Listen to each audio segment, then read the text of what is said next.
Hello, everyone. Welcome. It is Thursday night. It is time for revolutionary change. I'm Jen Perelman. I'm Peter Hager, and the dog killer has finally been let loose. Wait. Are we talking about the oh so crazy and unhinged Cuntosaurus Rex? Is that of whom we are speaking right now? You know, I sent you that message a little while ago that basically, not that I want to give this person any credit, but kind of highlighted in many ways the whole essence of Trump removing Kristi Noem. It had nothing to do with the fact that she failed to respond to the floods in Texas, which cost the lives of at least 100 people, Americans being murdered by ICE. No. Didn't fire her for posing in photos in front of kids in cages, thinking that that was funny. Didn't fire her for different forms of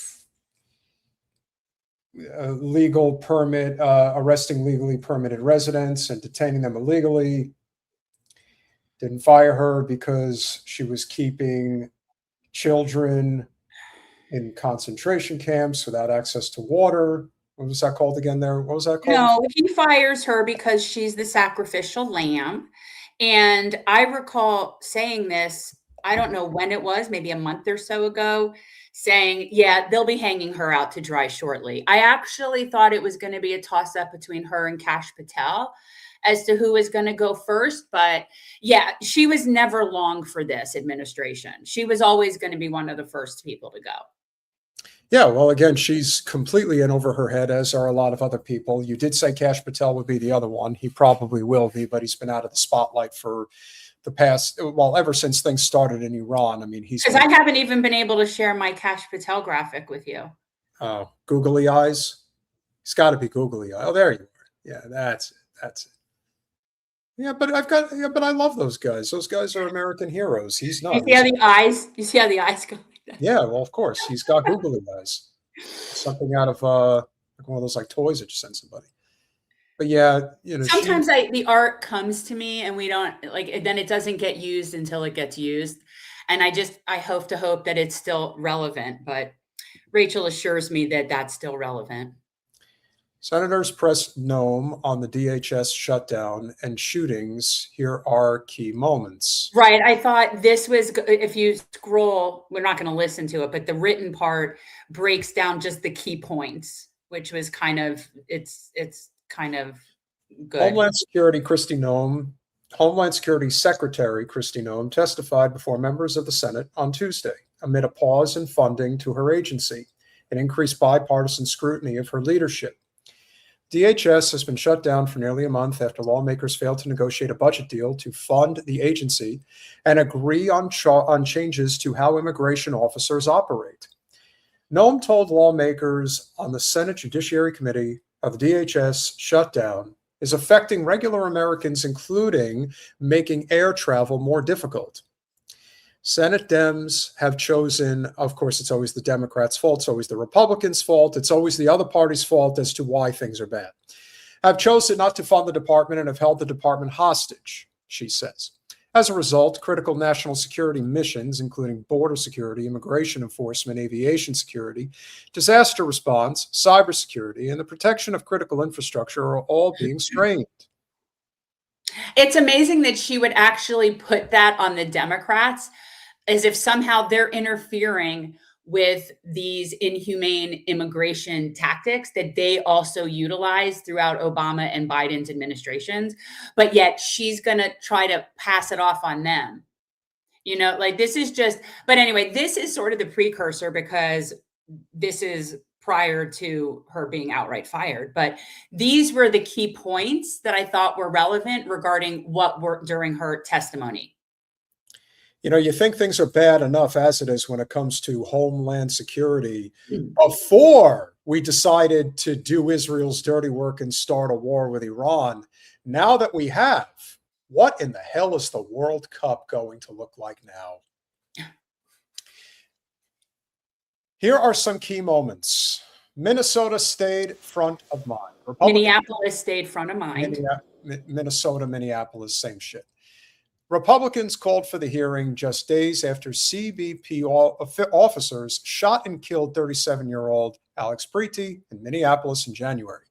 Preety was the second U.S. citizen killed by the federal immigration. That is not true. That is actually three of them that were killed, forgetting about the black man in L.A., but what is the surprise there? What's another black man in L.A.? After Renee Macklin Good's death at the hands of ICE officer earlier that month. Noem drew bipartisan scrutiny for labeling Good and Preety as domestic terrorists. I can assure you she didn't come up with those terms on her own. She was and in fact, today, she refused to abandon that line of that pretext that these were domestic terrorists. She was really going to double down with that one. Other Republicans also denounced Noem's labeling of Preety as a domestic terrorist. Preety. It's Preety. Mm-hmm. When asked by Senator Durbin, the panel's top Democrat, about what info led to those statements, Noem said it came from reports. It came from reports from agents on the ground during a chaotic moment. And you believe calling victims of that violence domestic terrorists is a way to calm the scene? These violent terrorists, she responds, have put them in a situation where it's unprecedented what these agents have faced. Yes, truly unprecedented. Noem responded before admitting there's always room for improvement in how to address the situation. Ironically, this is the same agency that reduced the amount of training required for these ICE agents to be able to get in the field. And they cut out, I want to say, like a couple hundred days or something. It's probably a couple hundred hours, but of training that they cut out. So she's talking about, that they need to get, better training. Well, why did you cut the training? An initial report in late January from the oversight arm of CBP contradicted the narrative of Preety's death. And last month, the head of ICE, CBP, and U.S. Citizen and Immigration Services, another agency within DHS, also testified before the House and Senate and declared to back Noem's narrative about Preety's death. Senate Judiciary Committee Chairman Chuck Grassley of Iowa also called the deaths lamentable, but said officers should not have been threatened. Really? Maybe they ought not stand in front of a moving car. Just for. Let me be clear, one death is too many, but officers should never be threatened or harmed while enforcing our laws. Legal experts have told NPR that much of the activity that the government is claiming amounts to obstruction, like observing and filming immigration officers, is constitutionally protected. Beyond the deaths of U.S. citizens, Noem faced bipartisan criticism over how her agency handled the immigration enforcement surge in Minnesota, where about 3,000 officers were deployed before a recent drawdown. Colin? The immigration operation has created an atmosphere, scroll up for a second, please, has created an atmosphere of intense fear and chaos in the state. During the hearing, Noem said 650 DHS agents remain in the state, and they are focused on fraud-related investigations. Yes, I'm sure they are. Again, and a lot of this is now sort of, moot, seeing that she's been finally, thrown under the bus. But it's why would DHS agents be involved in fraud investigation? Wouldn't that go to like the fraud unit? I would think that would go through like white collar crimes fraud unit, like all other white collar crimes do. So what does DHS have to do with that? Your turn.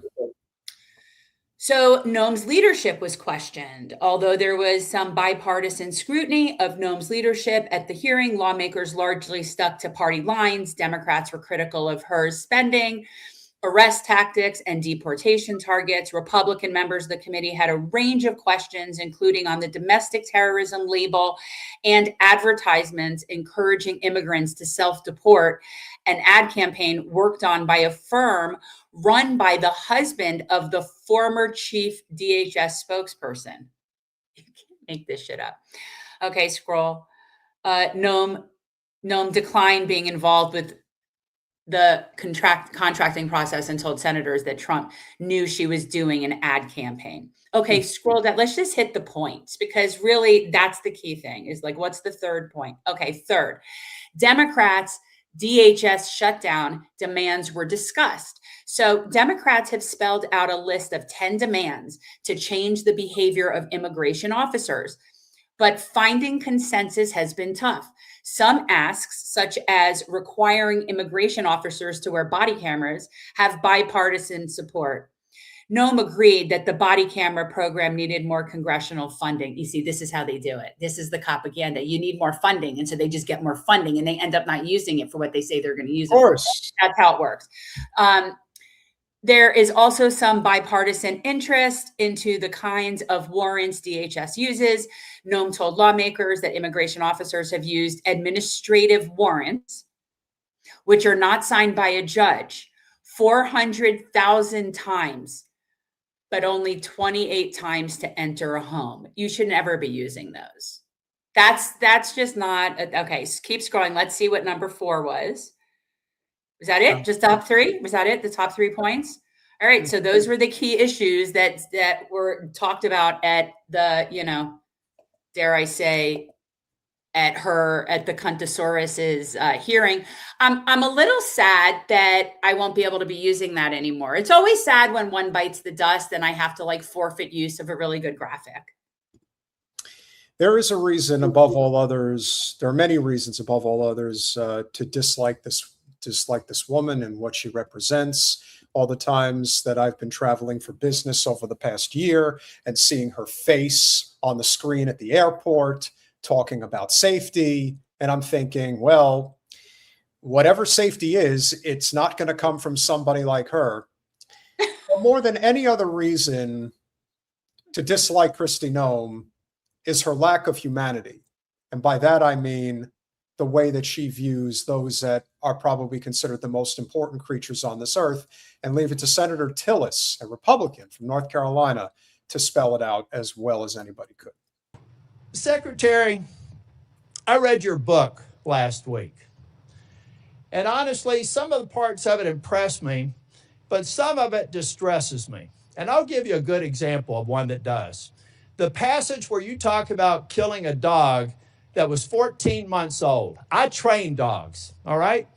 And you are a farmer. You should know better. You should know that if you're going out to a hunting lodge and you're putting pheasants out and you're putting dogs out, you don't take a puppy out there. A 14-month-old dog is basically a teenager in dog years. You decided to kill that dog because you had not invested the appropriate time in training, and then you have the audacity to go into a book and say it's a leadership lesson about tough choices. It's in your book. We could play it if we had time. At that same lunch hour, you killed a goat. And you killed the goat because you said it was behaving badly. You are a farmer. You don't castrate a goat. They behave badly. You should have probably done that before. But my point is, those are bad decisions made in the heat of the moment, not unlike what happened up in Minneapolis. We're an exceptional nation. And one of the reasons we're exceptional is we expect exceptional leadership. And you've demonstrated anything. We do? We do? What is this, the 1960s? Oh, that was funny. I'm sorry. I think Tom Tillis, who I believe is pushing 70 years old, is We demand exceptional leadership? Yeah. What sideshow circus have you been watching, sir? Yeah. Considering Tillis's age, he's probably reverting back to the days when he was a kid coming up talking about what exceptional leadership is supposed to be. Yeah, those days are long gone. Long gone. But yes.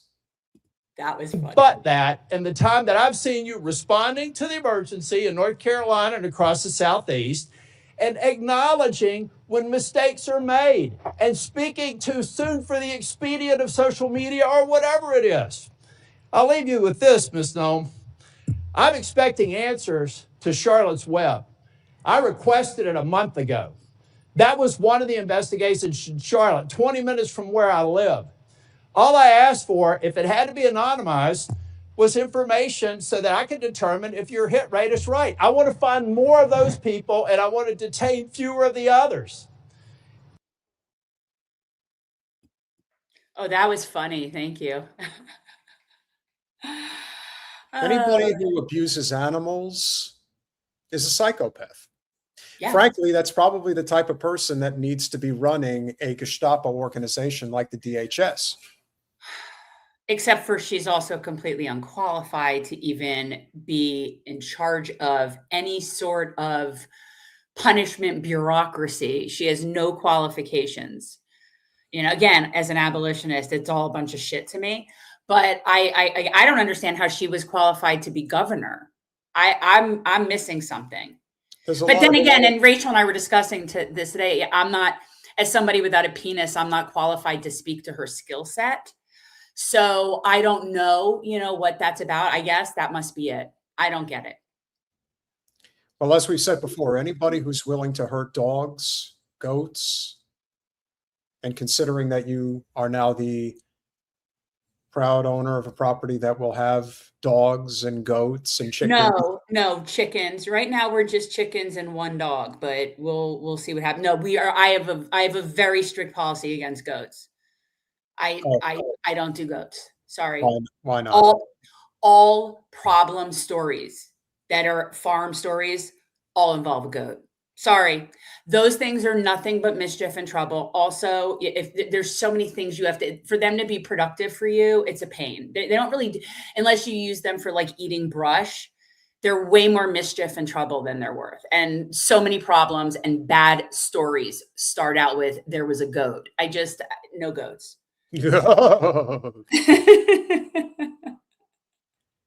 Kristi Noem will not be missed. She's going to find herself probably some type of a paying position of some kind. That's what they always do. But the person who apparently is going to be replacing her, because they already had this in their back pocket, it's not like they weren't preparing for this to happen. They're going to get Senator Mark Wayne Mullen, you know, the big brutish douche canoe out of Oklahoma, going to get him to leave his spot. And now he's going to be the head of the Department of Homeland Security. Boy, let me tell you something. You want to talk about a guy who's going to revel in the opportunity to walk around with a shit-kicking, you know, cowboy hat on all day long? I mean, that guy's good. I'm telling you, we're going to be at the Capitol. We're going to see him walking around with a big, like, Oklahoma, Texas belt buckle on, and he's going to have the hat on and the open, you know, blazer. And you make him sound like Boss Hogg from Dukes of Hazzard. Yeah. He's going to be wearing the cowboy boots and all that shit. What's wrong with cowboy boots? I didn't say there's anything wrong with it, but the way he's going to be kicking around with them, you know, he's going to have mud all over his shoes when he's walking around. You know, he's going to need boots to be dealing in the swamp. You know, the truth is that I think what ends up happening in many instances with some of these guys is that they get approached and they're asking them, hey, do you like working in the Senate? And well, a guy like, you know, Mullen's like, fuck no, it's boring as shit. I don't do anything around there. Give me something more fun. What can you give me? Would you like to be DHS secretary? Oh, yeah, that sounds great. Now I can really be a tough guy, you know, take people out. He's the guy who challenged Sean O'Brien to a fight. That's the same guy. So that's our government. If we're going down, good luck with that. Good luck at that. I think Sean O'Brien would flatten you, but that's just me. Probably so. But our government, in so many respects, has been captured. And while there are, I mean, I personally have seen a lot of disturbing things, but the thing that has always disturbed me the most is the fact that we do not have the separation of church and state. And we have seen the capture of our government by Zionism. And I want to be very clear, as Jen has been very clear, while so much of what we focus on is Jewish Zionism, do not for a second doubt that the power of Christian Zionism is still alive and well, and it is in many ways dictating our government policy. And it is a shield from criticism regarding everything that's going on. We're not allowed to have a vote on the floor, or the Democrats just so happen to not have enough votes to block the president from continuing his crusade, if you will. Okay, wait. Can we just stop and focus on the ridiculousness of that for a second? I want people to understand basically what we're talking about is that Congress is having to vote. Okay, they're going to have to get together to vote, and they got to all come together and vote to do what their constitutional job is to do. Why, you ask, would they have to come and vote about something that's just their given job in the Constitution, which is to declare war? Yeah, beats me. And so that's the absurdity of this. It is. So basically, they're deciding whether or not to have a vote on whether or not to do their job. Okay, that's good. I'm glad. This was in the Oval Office earlier this afternoon. To come before your presence today, lifting up the arms of our president. We pray for your continued blessing and favor to rest upon him. We pray for wisdom from heaven to flood. He's sitting there. He's probably sitting there just trying not to shit himself while these I was just going to say, maybe he was just for fun. He looks like he could be working on a bowel movement. Who knows? And keep in mind, I'm going to pull out for a second. This lady right here in the red. Yeah. So this is his crazy spiritual advisor.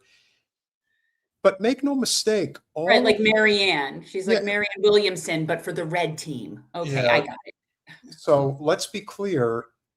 This is all heresy. This is not Christianity. No.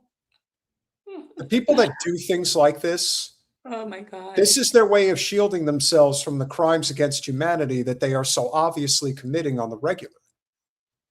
And the idea that they felt the need to capture this on camera, what they're probably going to do is they're going to go and play it in front of a whole bunch of mega churches throughout the country to remind their congregants of who they answer to and what they're doing here.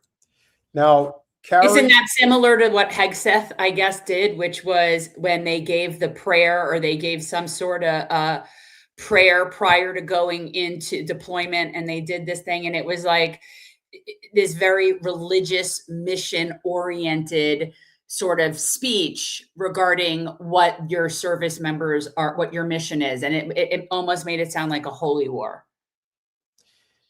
According to Carrie Pergine Baller, who we are trying to get on the podcast, she said that this lady, if anybody recalls her name, because frankly, she's not important enough to remember, but that this lady is a certified lunatic, is what she said. Like an absolute lunatic. Why would we don't need anybody to confirm that for us. Look at where she's standing and who she's with and what they're doing. You need somebody to tell you she's a lunatic? Guide this president through the turbulent times. Anybody sitting, well, first of all, the fact that they're all touching him like somehow he is like an orb. He's an orb. Connection to some sort of spirituality is off the wall.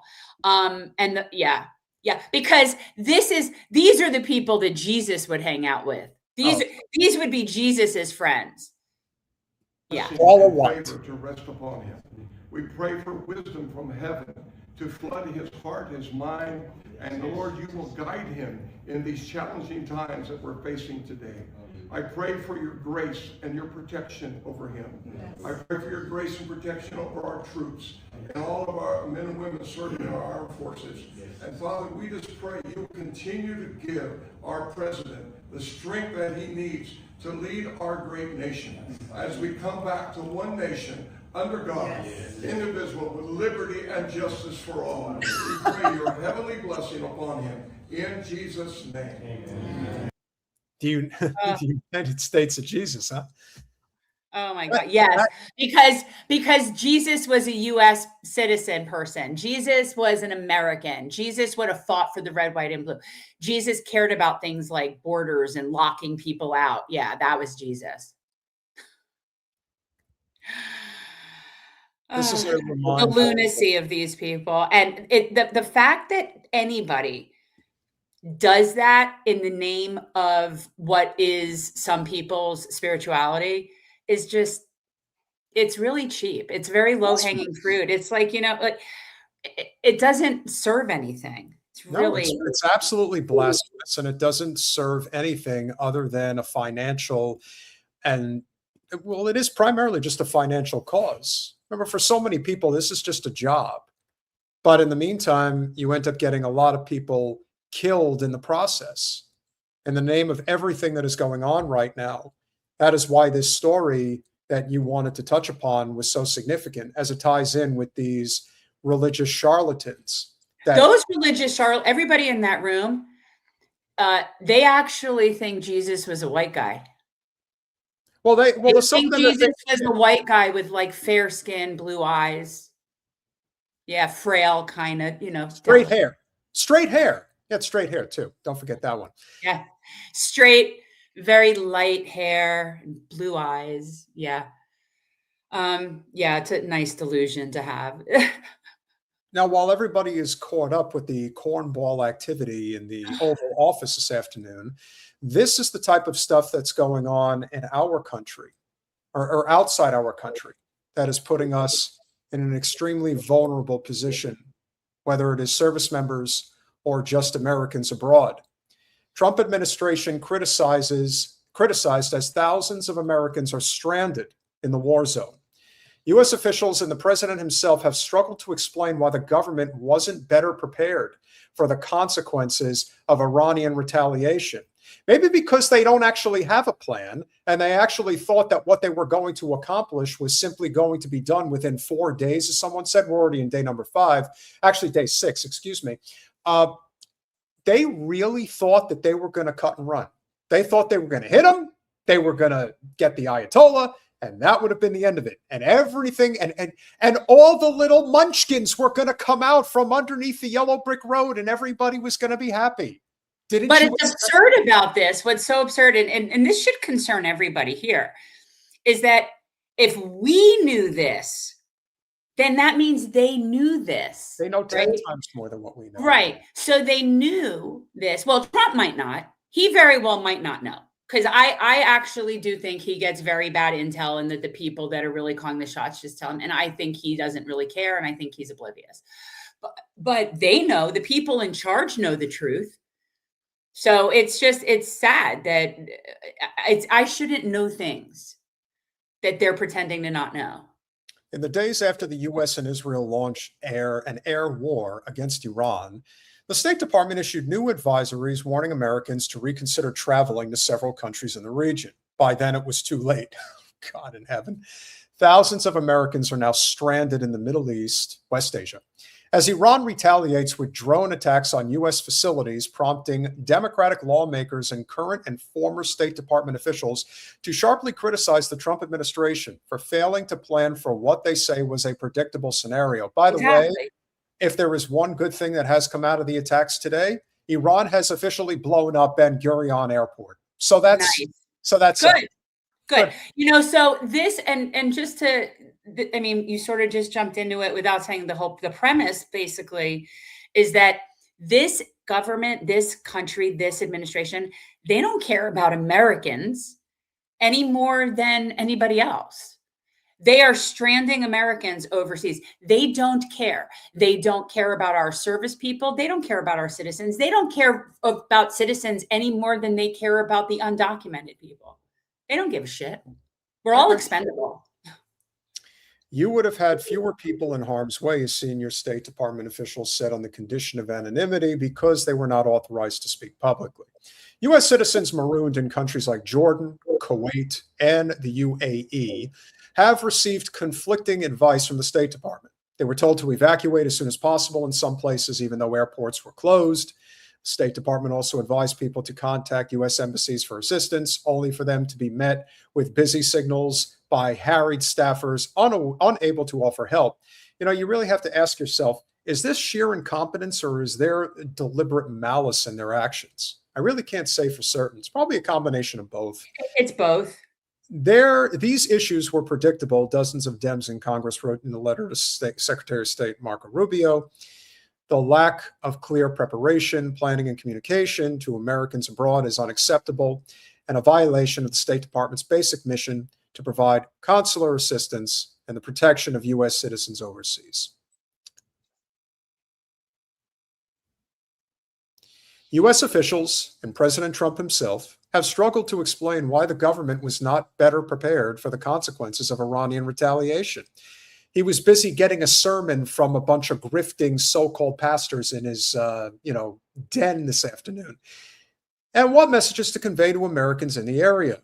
It happened all very quickly. It happened so quickly, I didn't know what to do. And so when we're looking at this, right? So Iran has been preparing for this for 20 years, at least since we invaded Iraq. They've been preparing for this. We're committing an operation that is so ill thought through, ill prepared, ill anything. But we're going to win. But we're going to win. They're going to win.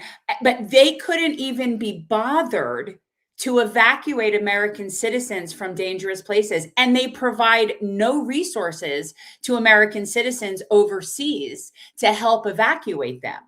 It's like the most ill-prepared way you would go about launching an invasion is knowing you're going to do it and not taking any measures to protect your people beforehand, right?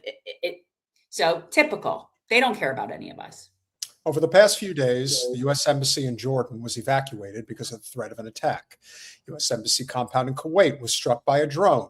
U.S. Embassy in Saudi Arabia caught fire after it was hit by 2 Iranian drones. And a drone attack set the parking lot ablaze outside the U.S. consulate in Dubai.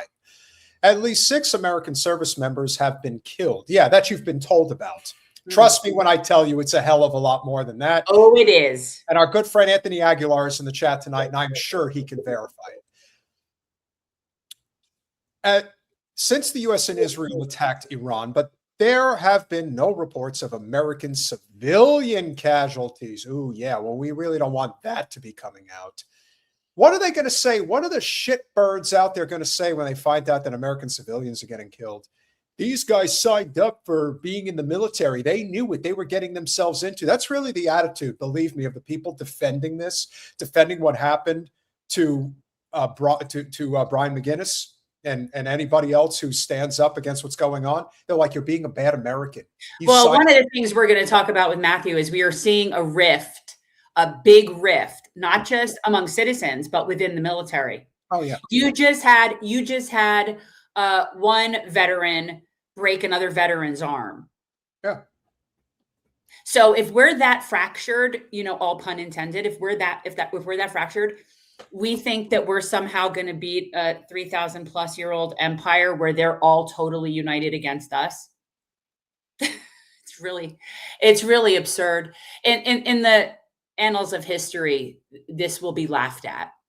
White House Press Secretary and a joke of a human, Caroline Leavitt, pushed back Wednesday against criticism that the administration should have done more to warn Americans and help those stuck overseas. There were many signs put out by the State Department. Yeah, just they never got to the people who needed to hear about them. We put them out, just not good enough. There were many.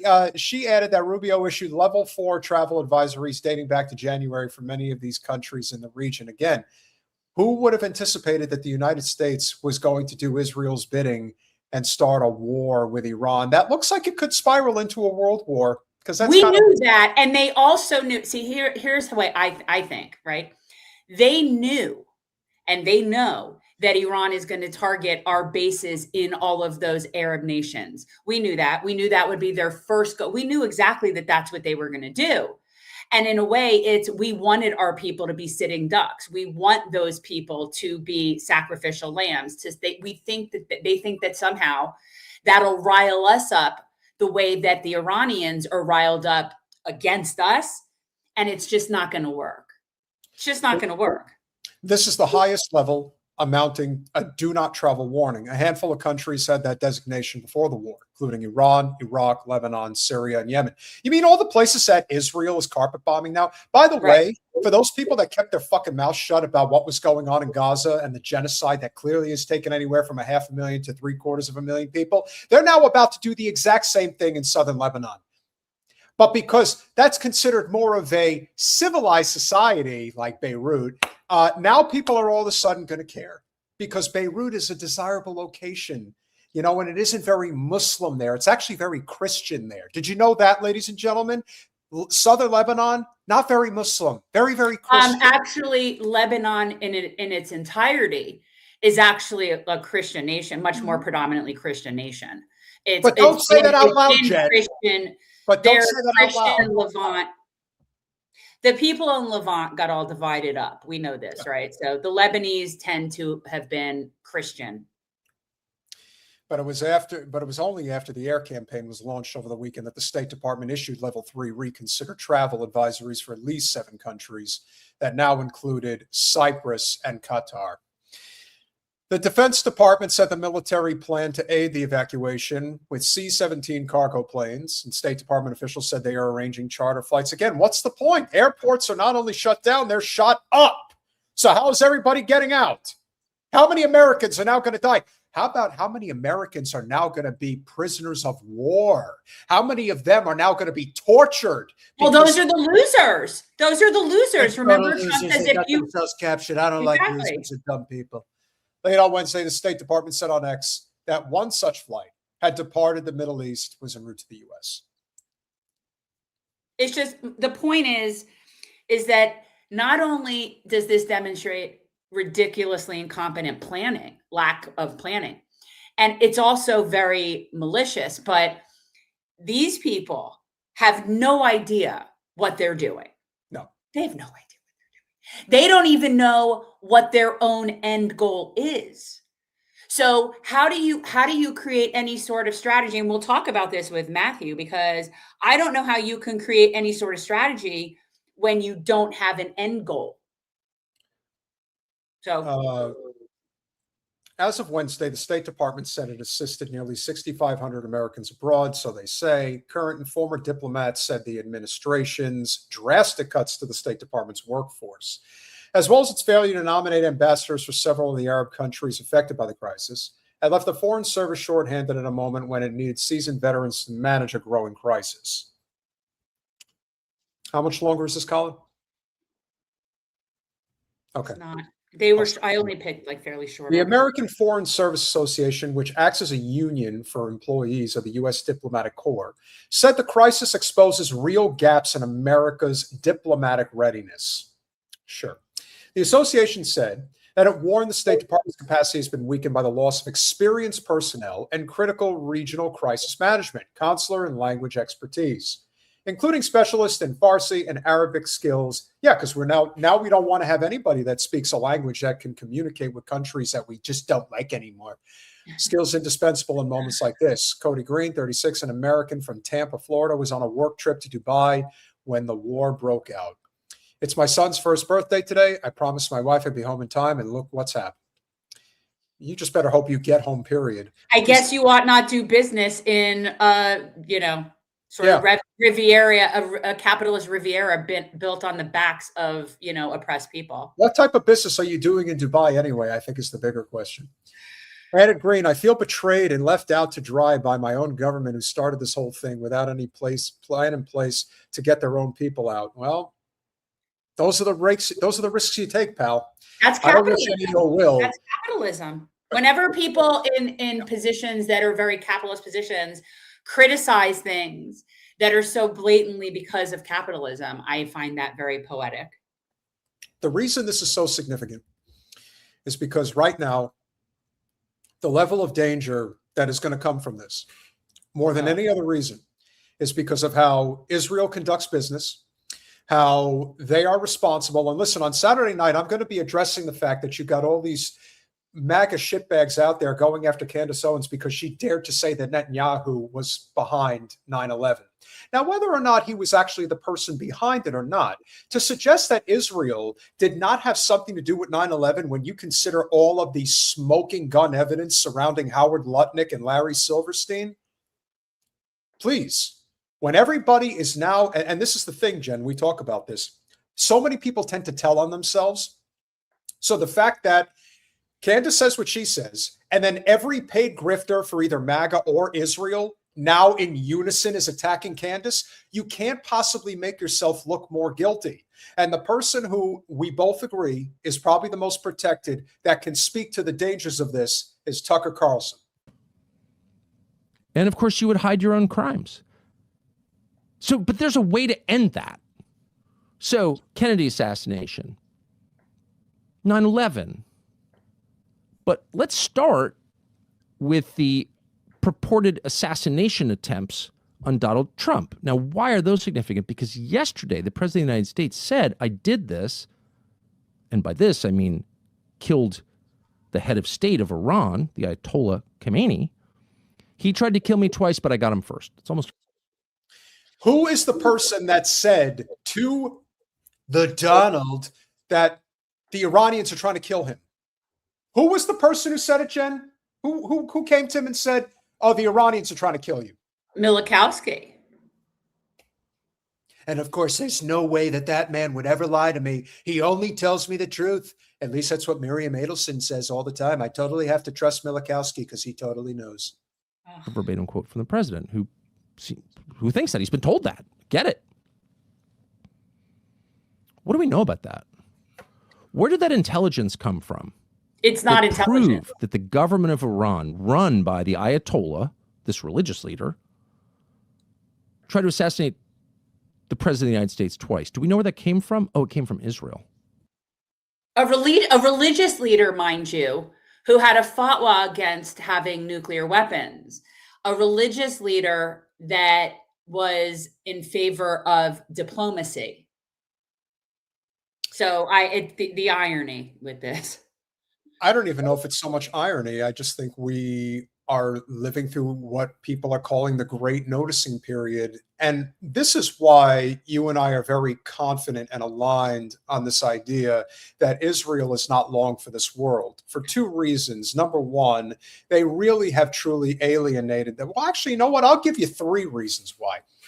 The first one is that they have alienated themselves basically from the rest of the world. The fact that the UK is not fully backing them militarily right off the bat says a lot. It also says how pathetic they are because they really didn't know what they were getting themselves into with Iran.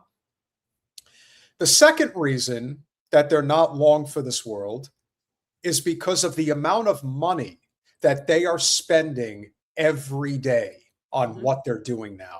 And you mean the amount of money we're spending every day? Oh, well, of course. So we'll get to that. But it isn't just Iran. They literally are trying to start World War III because, as we showed the other night, Naftali Bennett, the former psychopathic prime minister of Israel, when Netanyahu decided to take a break for a couple of years, he's come out and said, oh, no, excuse me, the biggest threat to the Israel is not Iran, it's Turkey.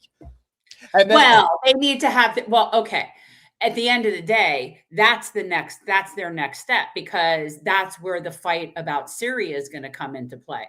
You know, you're going to see the Zionist state having a tug of war with Turkey about Syria. And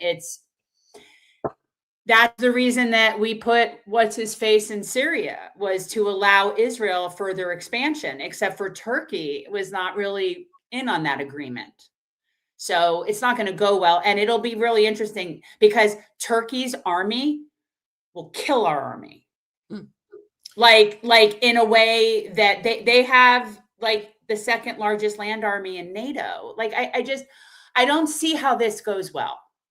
And the third and final reason, and the biggest reason of all, is that the United States, as a consensus, is breaking away from Israel. And as a result, they're only going to be able to hold on to this for so long. For a little while, they will, because they have the money and they have the infrastructure. But that infrastructure is getting chipped away at every day. And when you do what you did to a Marine, and it wasn't just, again, we're going to really get into it when Matt gets here.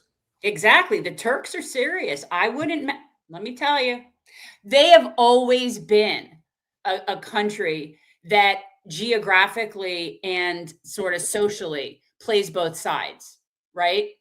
And they can do that because they literally are the bridge between Europe and Asia. And so they really do sort of have a foot in each world. But at the end of the day, they're not going to tolerate us going in there and taking over Syria and doing that. They're not. See, this is the type of stuff that us Americans, where we just don't understand our place. That may be Ernie and Bert and Angry Elmo. That may be, but that's not our problem. That's not our corn muffin. Okay. We have other things to be concerned about than the elected or even non-elected leaders of other nations. And right? think about how many problems in the world will automatically, and again, I know it sounds hyperbolic to say this, but trust me when I tell you, how many of the world's problems are going to disappear overnight the second the state of Israel no longer exists? Yeah. That's where that intel came from. Well, let's see it. Why not? At this point, he's dead. Why can't we see that? Oh, sources and methods? Tough. We went to war over this. Americans are dead because of this. You can't hide behind that anymore. Show us. And maybe we'll find that there's really good intel. And it just absolutely shows that the government of Iran, run by the Ayatollah, tried to assassinate the president of the United States. That might have been a good reason for a war right there. But maybe it doesn't show that, because this country has certainly been manipulated a lot by Israeli intelligence and other foreign countries' intelligence, but certainly by Israeli intelligence. That's why we thought there were weapons of mass destruction in Iraq. Saddam Hussein was paying the families of suicide bombers in Israel, which is bad. Not endorsing that. Israel wanted him out. Get it. Why did we do that? Because Israeli intelligence told us that he was working on chem bioweapons and a nuke. And that, of course, was not true. No. And as a result, how many Iraqis were killed? 1.5 million. Remember when I stood up there and had the mission accomplished over my head back in 2003? Yeah, I mean, and Mehdi was saying, like Turkey, they have traditionally supported Israel and the oppression of Palestinians, absolutely, because they're NATO and they're technically our friend. Again, they're sort of both sides of it. But now Ziohel is gone into Syria. And now we're not abiding by our nice little agreements with Turkey anymore. So I don't think that it's going to be as simpatico as it's been. Honestly, I mean, when you think about all of them, Bennett, Nowakowski, Smoltrich, Gavir, and on we go, you would think that so many of these guys truly, I mean, everything that they used to say about jihadis and the death wishes that they had, these guys really do have a death wish. Oh, yeah. They must. Well, or is it just such an intense mass delusion? Well, there's both. There is a mass delusion. But here's the thing. I think some of them are smart enough to understand that this is Nazi Germany all over again. That if they get captured, they're going to be hung in the public square. Like, there will be tribunals and they will be dealt with. That's why they're all planning their escape route to Argentina. And then the difference is that this time, we're living in a global world now where people are aware of these things. They'll never be able to get to Argentina without being noticed or without being dealt with. This is not 1945, 1946 anymore. It's a different world now, despite what they may think. Yeah. Totally false. We got that from Israeli intelligence. So at that point, the track record suggests, hey, and no offense to Ted Cruz or all the other dumbos who are always saying, no, we get all this actual intelligence. It's so important. We need them so desperately. Really, what's the value of the quality of that intelligence? And what percentage is true, what percentage is sincerely mistaken, and what percentage is designed to manipulate us into military action on their behalf? It'd be interesting to know. And until we do know, the rest of us are going to just speculate. And some of us will put brakes on our own imaginations and try not to be too dark about it. I won't. I'm already way on the dark side. I'm way on the dark side. And at this point, it's just, I feel like nobody buys it. But even though we don't buy it, it doesn't seem to matter anyway. That's why it doesn't even matter about the Epstein files anymore. You can release all the files. We actually know that our president put his fingers in little girls' vaginas to measure them. And we're all just going about life like that's just the way it is. And discussing things that are not that, which is, so again, I don't really, none of it matters. I think they come out with all of it. No, but it is still amazing watching people deny reality. I think that I also think that there are some people who have probably served in the armed forces who cannot accept or would never be able to properly wrap their heads around the idea that what they were fighting for was nothing. that it was that was over nothing, that there was no true cause behind what they did. I think that's the big distinguishing factor between people like Matthew Hoh, people like Greg Stoker, like Anthony Aguilar. You know, you have that realization, and it's like, okay, well, what are you going to do with it? And a lot of people, I think, in that position are too scared to do anything about it. And I'm not judging that. I just think I'm observing it. But yeah, that's what we're dealing with. And they were used. And if you have enjoyed this conversation so far, which we hope you have, we hope you consider going over to patreon.com, where you can sign up for how much money? Free. Free. It's free.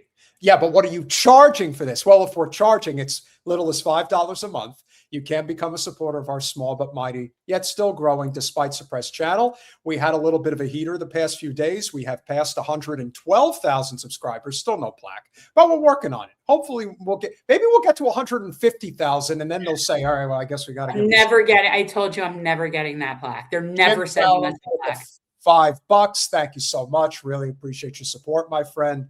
Lori L with the $9.99. Keep speaking truth to power, solidarity. Thank you, Lori. And to you. And one more time with the $9.99. These folks are lunatics. I am so tired of their kabuki theater. They despise us. F these freaks. I believe you are referring to the Christian Zionist pastors. Yes, they are freaks. They're freaks for money. They see all of the money that Kenneth Copeland, Jonathan Hagee, and Joel Osteen are able to grift, just as the days of Pat Robertson and Jerry Falwell were able to do. And so now they're all thinking, all right, well, how can we get this money? So they're in it for the grift too. Mr. Aguilar, thank you for checking in with the $4.99. Yep, exactly, Peter. As Kevin Kramer, Republican of North Dakota, said proudly, the U.S. has a biblical obligation to fight for Israel. Scary shit. That's so funny, because I did not realize that the U.S. was in the Bible. Oh, like I didn't know that we were in the Bible. Did you not know? Is there a newer New Testament that I'm just not aware of? Yes, that's the Mormon. That's the Book of Mormon, where Jesus was born in Missouri. Okay, so right. John Smith. Okay, right. That's right. Pirate Justin with the $2. Die for Israel or you're antiseptic. Yes, we all are. Ozma, great to see you. Thank you for the $9.99. So sorry I haven't been around a lot, guys. Been dying to give a super chat again. Here's an early one in case I have to run. As always, you guys are a bright light in the dark. Please never stop. Thank you, Ozma. Ramadan Mubarak to you. I know that's why you haven't. That's all. Yeah, go eat some dates, Ozma. Tony is feeling extra generous this evening with the $9.99. Charlie Kirk, Jeff Epstein, and all of the Epstein files were in the Tel Aviv Hilton. Now we'll never know, and Israel will blame. I still maintain it doesn't even matter. Apparently, it doesn't matter what any of these people do. I think you could release all the Epstein files, and we'll all still be sitting here. And Epstein, Maxwell, and Charlie Kirk are all on the island, and we're all still sitting here with no recourse, no accountability, no nothing. Like I said, I think we might as well know all of it. Who cares, right? Revolution, only solution. Duly noted with the $10. If you want an honorable discharge out of the military, you can file as a consensus objector. It's been in place since the Vietnam War. Go to the GI Rights Hotline, fill out from Form 501c3. That is a great idea for anyone who is watching, who is currently serving and is thinking about making an exit because they don't want to be a part of this. I couldn't blame you if you did. And Anthony, one more time, $4.99. Trump Airlines is handing out parachutes as the MAGA Express goes down. But they're finding out it's just an old JanSport. What if it's an Eastpak? Did you stop to think about the Eastpak? It's an old Jans. I thought that was great. An old JanSport backpack and an old sandwich. Yeah, that's... Pirate Justin with the $2. The Zionists will not stop with Iran. Hey, they're already saber rattling. The blood has not dried yet. And they're already trying to push Turkey into this. Right. Please. Let them push Turkey. Let's see how that goes. Why people really don't understand what we're getting ourselves into. And Kenman G with the $6.99 Canadian A. What about Pax Judaica? Well, that's exactly what they're trying. I saw the clip from James Lee. That's exactly what they're up to. Pax Judaica, they're trying to create the Greater Israel Project. Hence why Turkey is not having it about Syria. I mean, there's a lot of things, but it's like they're not going to like this situation. So Definitely not. And a situation that we definitely don't like is when we see those that put their lives on the line, especially the Marines, because the Marines are the frontline guys, effing new guys, as I used to call them when, ground troops were put in harm's way during various wars of yesteryear. And I'm sure that when our friend and Marine, there is no such thing as being a former Marine, just like you're not former CIA, once a Marine, always a Marine. yeah, To see what happened the other day in the Senate, in the Senate committee offices, probably was something that really hit Matthew very hard, and we will have a lot to say about what happened. yeah. Matthew Hoh, welcome back to Revolutionary Change. Hey Hi. guys, good to see you. Thank you for having me back on with you.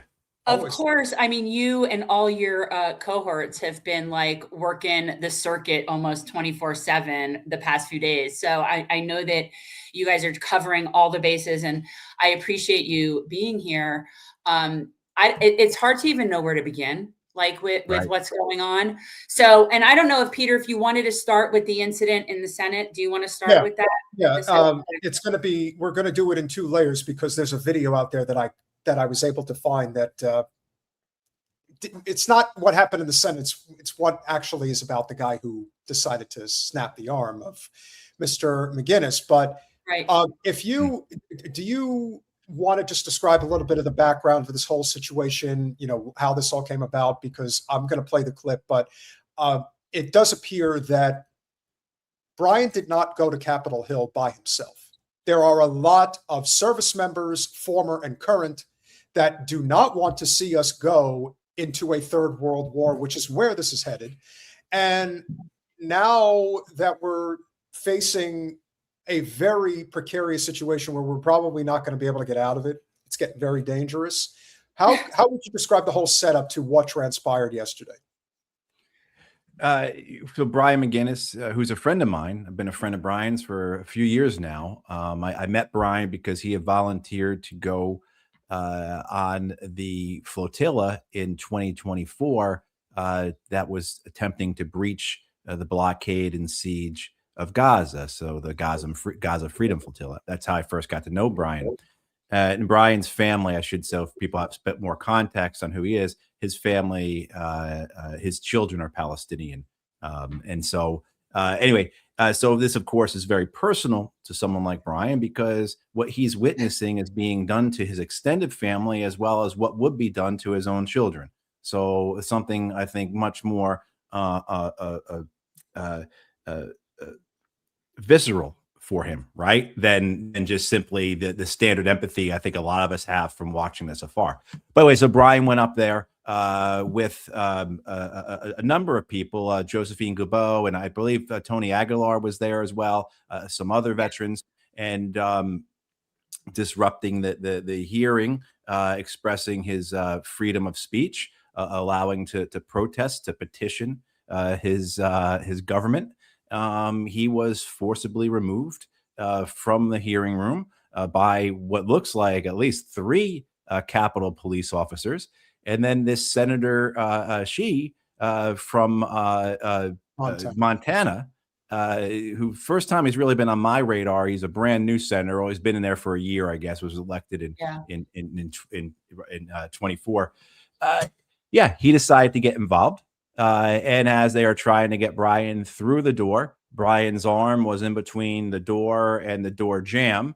And this lunatic from Montana, this bully, this psycho, I'm not sure what other words you can use to describe him. And I think as a lot of people found out, looking up this guy in the last 24 hours, I bet a lot of us have done, because most of us probably hadn't heard of him. Junior senator from Montana, elected a year ago. Yeah, we wouldn't really know who this guy is. I think it's just kind of, you know what, seems like it's par for the course with this gentleman. But as they are trying to get Brian out the door, the senator forces him in such a way that I'm not certain it was Brian's hand and wrist, or his arm. Or his arm. I'm still not certain about that yet, but he was snapped, and you could hear it on the video, the snap. And then he is arrested. He's detained overnight. I was talking with some family of his this morning. They had gotten no information on him. From what I heard from others, his phone had been taken, possibly assault charges against officers are going to be filed, et cetera, et cetera, et cetera, all because Brian stood up to exercise his right to speak. He was assaulted, dragged out of there. A senator broke his arm, all because Brian said American boys and girls shouldn't be sent to the Middle East to die for Israel. Jen, did you want to play it? No, I mean, if you want to play it first, I mean, I have like a deeper question about the whole like inter-military situation, but play the clip. It's terrible. I can't. No one wants to fight for Israel.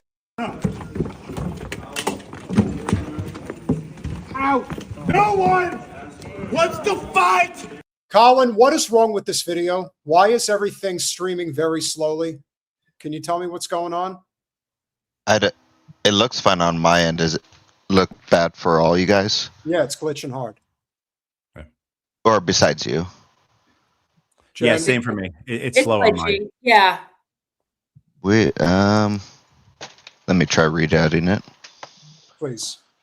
I can't really watch it very much. Like, it freaks me out. It's gross. And so while that's happening, it made me realize that this must be an incredible like rift right now in the military among people, whether current service people or veterans. I would think that this has got to be causing some sort of, dare I say, fracture, because it's really obvious that there's teams. So what I'm seeing here is somebody that is a military person breaking the arm of another military service person. And that seems like a level of internal strife that does not lend itself to success in toppling a 3,000-year-old empire. Am I wrong? No, and I think so much of this is based upon a political partisanship. As well as a bubble that exists in parts of this country and in elements of this country, but including in the U.S. military. So I think when you look at the poll numbers on this, which are astounding, this war is already less popular than the Vietnam War was. Right? I mean, when you're talking 27% support, that's what you're talking about. It's less popular than the Vietnam War was. And this was before there was even an announcement that any American soldiers have been killed. Right. And on top of everything else, you and Anthony and a whole host of others get a lot more intel than we do. They say that 6 American service members are dead. We all know that it's a hell of a lot more than that. And there's probably a hell of a lot of civilians that are dead now as well. So when those numbers start coming out, when that information starts coming out, I think it's safe to say that this is going to get so much worse for those in charge. But in reality, what's the difference if you elect a Democrat? It doesn't mean anything. Right. But you're saying, Matthew, exactly. that you think it's affecting the people in the like that are service people, that rift. Yeah, I mean, there are. And one of the things you've heard for decades now, going back to the 1990s is all my adult life, this idea of a civil military divide. I mean, this was spoken about quite a bit in the 1990s. And then you see it now, even in terms of the enlistment rates for the military, where a very high percentage of those who enlist in the military are family members of those who are serving in the military. So it becomes very insular, right? And then so you have this bubble. And then, of course, you have all the standard reasons that are provided, the apologies for why military people don't think for themselves, if you will. And I don't mean to be dismissive like that, but just this idea that we don't make policy, we execute policy. That's above my pay grade. I care about the man or the woman to my left or right. It's that type of mentality there that allows for this bubble to exist where I could tell you about my experiences in Iraq where we just really didn't talk about it that much. I mean, you were concerned about the day-to-day. You were concerned about the missions that you had to conduct, about the well-being of your fellow, like my Marines and sailors, and so the idea of discussions when we were in Iraq, when it was clear that we were there for lies, was something that we didn't really broach with one another. But there was also too a bit of a psychological barrier, not a bit, there is a psychological barrier, because that's a door you don't want to open. And for many of us, when we do open that door, you don't come back from that. And then, of course, that has severe psychiatric and psychological and moral and spiritual consequences. It's called moral injury. And from my understanding, it's the main reason why combat veterans kill themselves. I mean, so what you're talking about here, this dissonance between the reality of what's going on, the propaganda that's being told, and American service members performing that task, it can be devastating down the line. Right. And again, you have this suicide epidemic among veterans, especially among combat veterans, and moral injury is a leading cause of that. So I think you do have this rift where you have a society that has a support of this war only 1 in 4. And so that has to be replicated to a degree within the U.S. military as well, because I'll call it a bubble, but it's a porous bubble. Right. Men and women in the military, they're on social media, they're on YouTube, right? I mean, they have I tell you, men and women now have a lot more access to information than we had in 2003. I mean, I think about it all the time. I think about it all the time when as a Marine Corps captain stationed in the Pentagon, watching the war begin. And my sources were CNN and the New York Times and the Economist and the NPR, because what else did you have? You know, the internet was in its early days in 2003, 2002. Yeah, there are some folks out there listening to Democracy Now!, but not many, right? There are some people who are part of like newsletter groups, you know, where or folks who were monthly book clubs where they're reading Chomsky and Zinn, but not a lot of folks. And that's why I think when you look at the support for the Iraq War, which when it launched was over 70% of Americans. Very high. George W. Bush's approval rating in April of 2003 was 82%. You know. Right? I remember Steve Nash when he was, he was a Canadian NBA basketball player who spoke out as Canadian against the war. And I remember there was like a televised game on ABC where the crowd was booing the shit out of him every time he touched the ball. It's like, get the hell out of the country. You're anti-American. You're not even an American. I'm like, boy, the world has changed a lot since 22. What was the name? What was the name of the band that? The Dixie Chicks. The Dixie Chicks. I have regret because I was living in Texas when that all went down. And so I knew W as a governor before when he was the president. And I regret not taking I was a great governor. A great governor I was. You were a moron. So I regret not taking a bigger stand. And I was in law school, ironically, about the whole thing with the Dixie Chicks. But I knew how screwed up that was. You know, like always got, and now it's just the Chicks, but always solidarity with the Chicks. Natalie Maines was badass, but speaking of disturbing. Ow! No one wants to fight for Israel. His hand, his hand. Oh, his hand.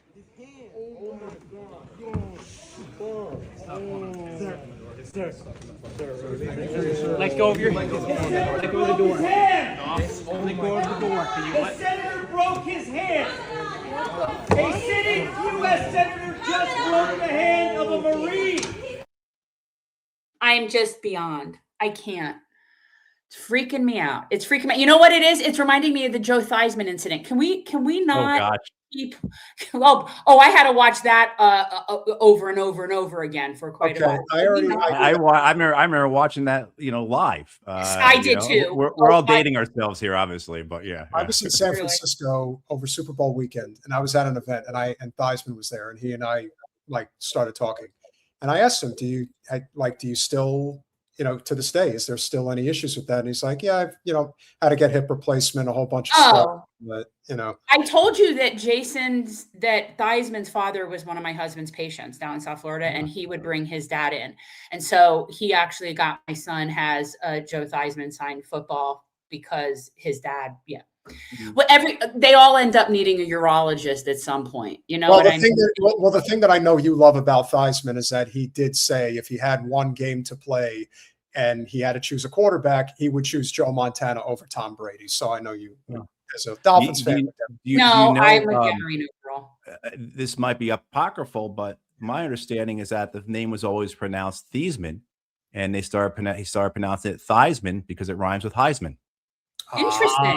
That's because they go by Theismann. I mean, they go by Theismann, but that's the story I heard years ago. Now, I'm a New York Giants fan, so it could have been just well, something. that's why you and I are friends. Right, can you facilitate this video because it grosses me out? Sir. Okay. Arm stuck in the door. Okay, sir. A U.S. Senator just broke the hand of a Marine. Hand stuck. That's our Anthony. A U.S. Senator just broke the hand of a Marine. You're a coward. Punk. Yeah, go fuck yourself. What'd you say? Senator? Go fuck yourself. That's why you got kicked out. Fat ass. Oh, I so would give. I honestly, Listen again. if we could have a fundraiser that watch Anthony Aguilar kick that guy's ass, you would do it. Get stuck. A U.S. Senator just broke the hand of a Marine. You're a coward. Punk. Called him a punk. Like, okay, call him a punk. Hey, listen, if you, Mr. Senator, are so damn tough and you want to try to tackle a guy when he's got 3 or 4 other guys on him already, why don't you stand up to somebody who also was a combat vet and, handle it man to man? But of course, he walks off with a big mouth. And what's so unhinged about this is look how big that room is. Yeah. Right. He wasn't 10 feet away and it was easy for him to get involved. Yeah. He came down the whole length of that room. Exactly. Very quickly to get involved. I mean, this person has no control. And he was in his Marine uniform. But do you know why I think this person became so unhinged? It was when Israel was mentioned. And I think if we do a little bit of digging, we'll see that said senator gets a lot of money from the Israel lobby. So basically he was on command. Basically he heard it. It was like, oh, squirrel. He hears Israel. Oh, break a hand. You know what I mean? Like he's an animal. Right. Well, Jen, it's funny you mentioned that because it just so happens that I did find this nice little video from about 2 years ago about Mr. Sheehy that he probably didn't think was ever going to surface again. I'm Tim Sheehy. I'm a recently elected U.S. Senator from the state of Montana. And I'm here as my first act as elected senator to show our allies in Israel and the broader allies throughout the Middle East that America still has a commitment to this region. And there's no question that America stands with Israel, stands with the men and women of Israel. And of course, we'll do everything we can to make sure the IDF and the men and women of the IDF have the best gear, intelligence, technology, and support they have to get this done. And of course, we've seen recent events unfold continually from the events in Syria to, of course, broader. All right, I'm going to pause this for a second because it's getting really annoying. It's bad, but look what Anthony said. You guys, Anthony went to his office today and he was there and hid like a bitch. He takes $616,000 from AIPAC. That sounds about right. Yeah, it's choppy. I mean, we could just talk about what it is. Honestly, this man's first act as an elected senator and he brags about it was to go to a foreign country. I mean, right? Yeah. I mean, like this is any country. First of all, if your first act as an American senator is to go overseas, what the hell is going on? And then, of course, he chooses Israel, $600,000+ from AIPAC. Everyone understands why. But the fact that he was so cavalier about this, the bravado, the pride that he expresses in that video. I'm here in Israel. First thing I'm doing as a senator is I'm here in Israel, not tending to the needs of the people of Montana. I'm here in Israel. Yeah. Yeah, I find it to be very bullying, and clearly he was satisfying one of the agreements he signed, whatever money he took from whoever he took it from. So, but what a bully thing to do. And I mean, and to what end? And he's only been elected to one Senate term so far in the state of Montana. I mean, with all due respect, it doesn't cost an arm and a leg to run for a statewide race. It takes a lot of, miles, if you will, to go from Bozeman, all over Big Sky. I mean, Butte, all of them, you name it. But at the end of the day, it's Montana. It's Montana. He did unseat Tester though, right? Yeah. Is that right? Yeah. I mean, so Tester's really no better. He's basically the same guy.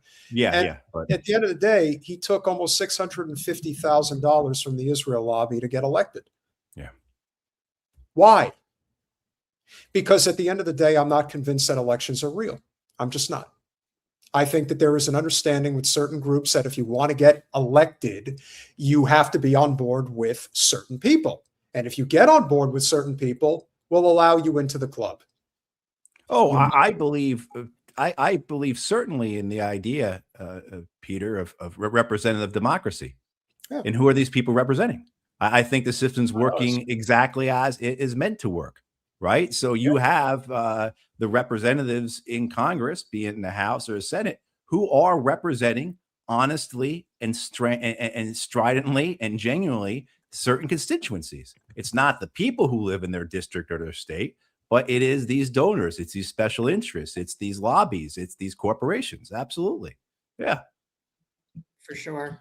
What do you think happens now? What do you think happens now?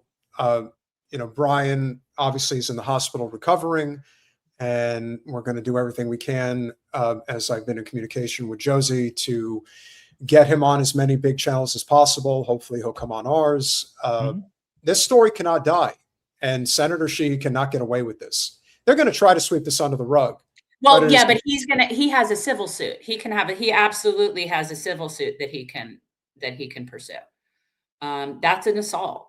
And I think he absolutely should go for him. Does the speech and debate clause of the U.S. Constitution protect these senators when they break somebody's arm on the, well, they were not. I'm pretty sure this wasn't like in his job capacity, right? Like I'm pretty sure that this is not one of the things that fit in their job description. So I hadn't seen the end of the video there where it shows how far he walks. So I thought that for some reason, maybe he was not seated, or he was in one of the smaller rooms and he was on the end and it was easy for him to get to Brian. I'm still in awe of how much distance he traveled to get to Brian as Brian was being manned. It wasn't like Brian was alone or Brian had punched one of the Capitol police officers and was, there was no situation here that required somebody else to intervene, let alone an American senator to tackling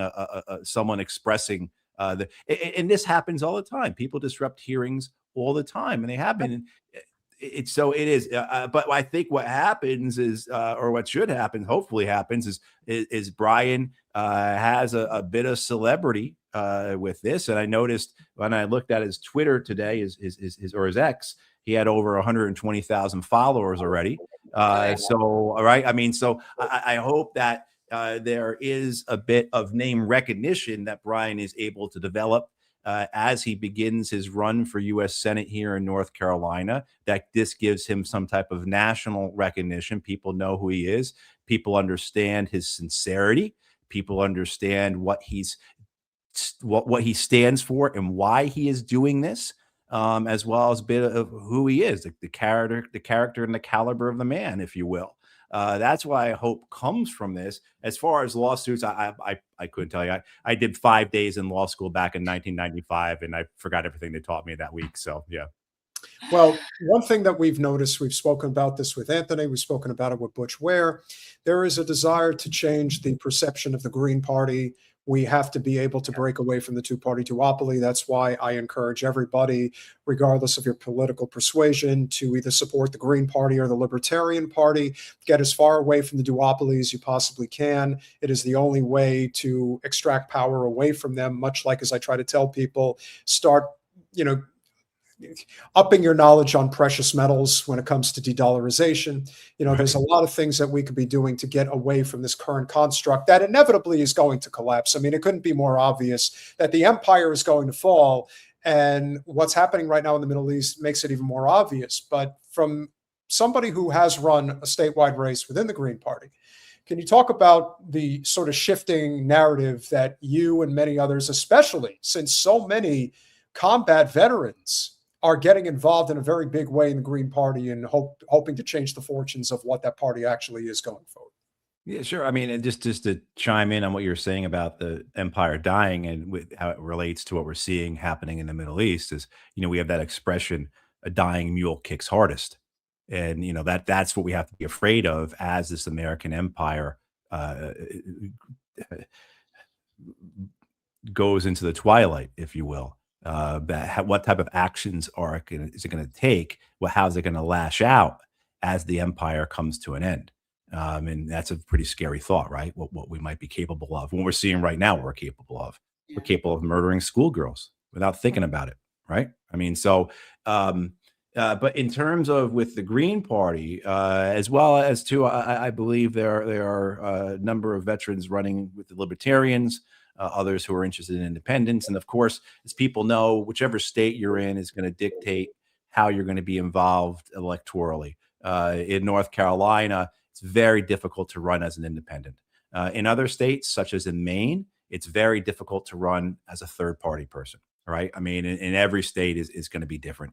I think what you're seeing here with the veterans running is an expression of the frustration, an expression of trying to make good on something that they disagree with in their past.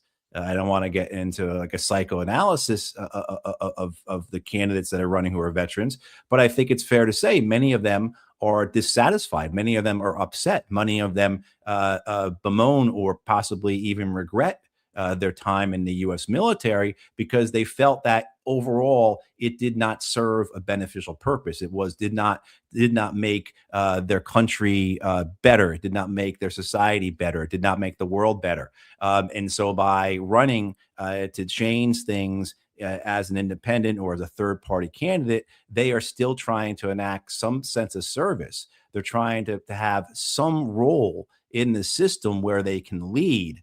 But not within the confines of the two-party structure that essentially has the U.S. military as an arm of it, right? I mean, if you look at the American empire as a body, the two-party system certainly is part of that fabric. And one of the appendages are the U.S. military and, of course, the U.S. military-industrial complex. So I think a lot of veterans looking at this who are getting involved in politics are saying, I don't want to be a part of the system.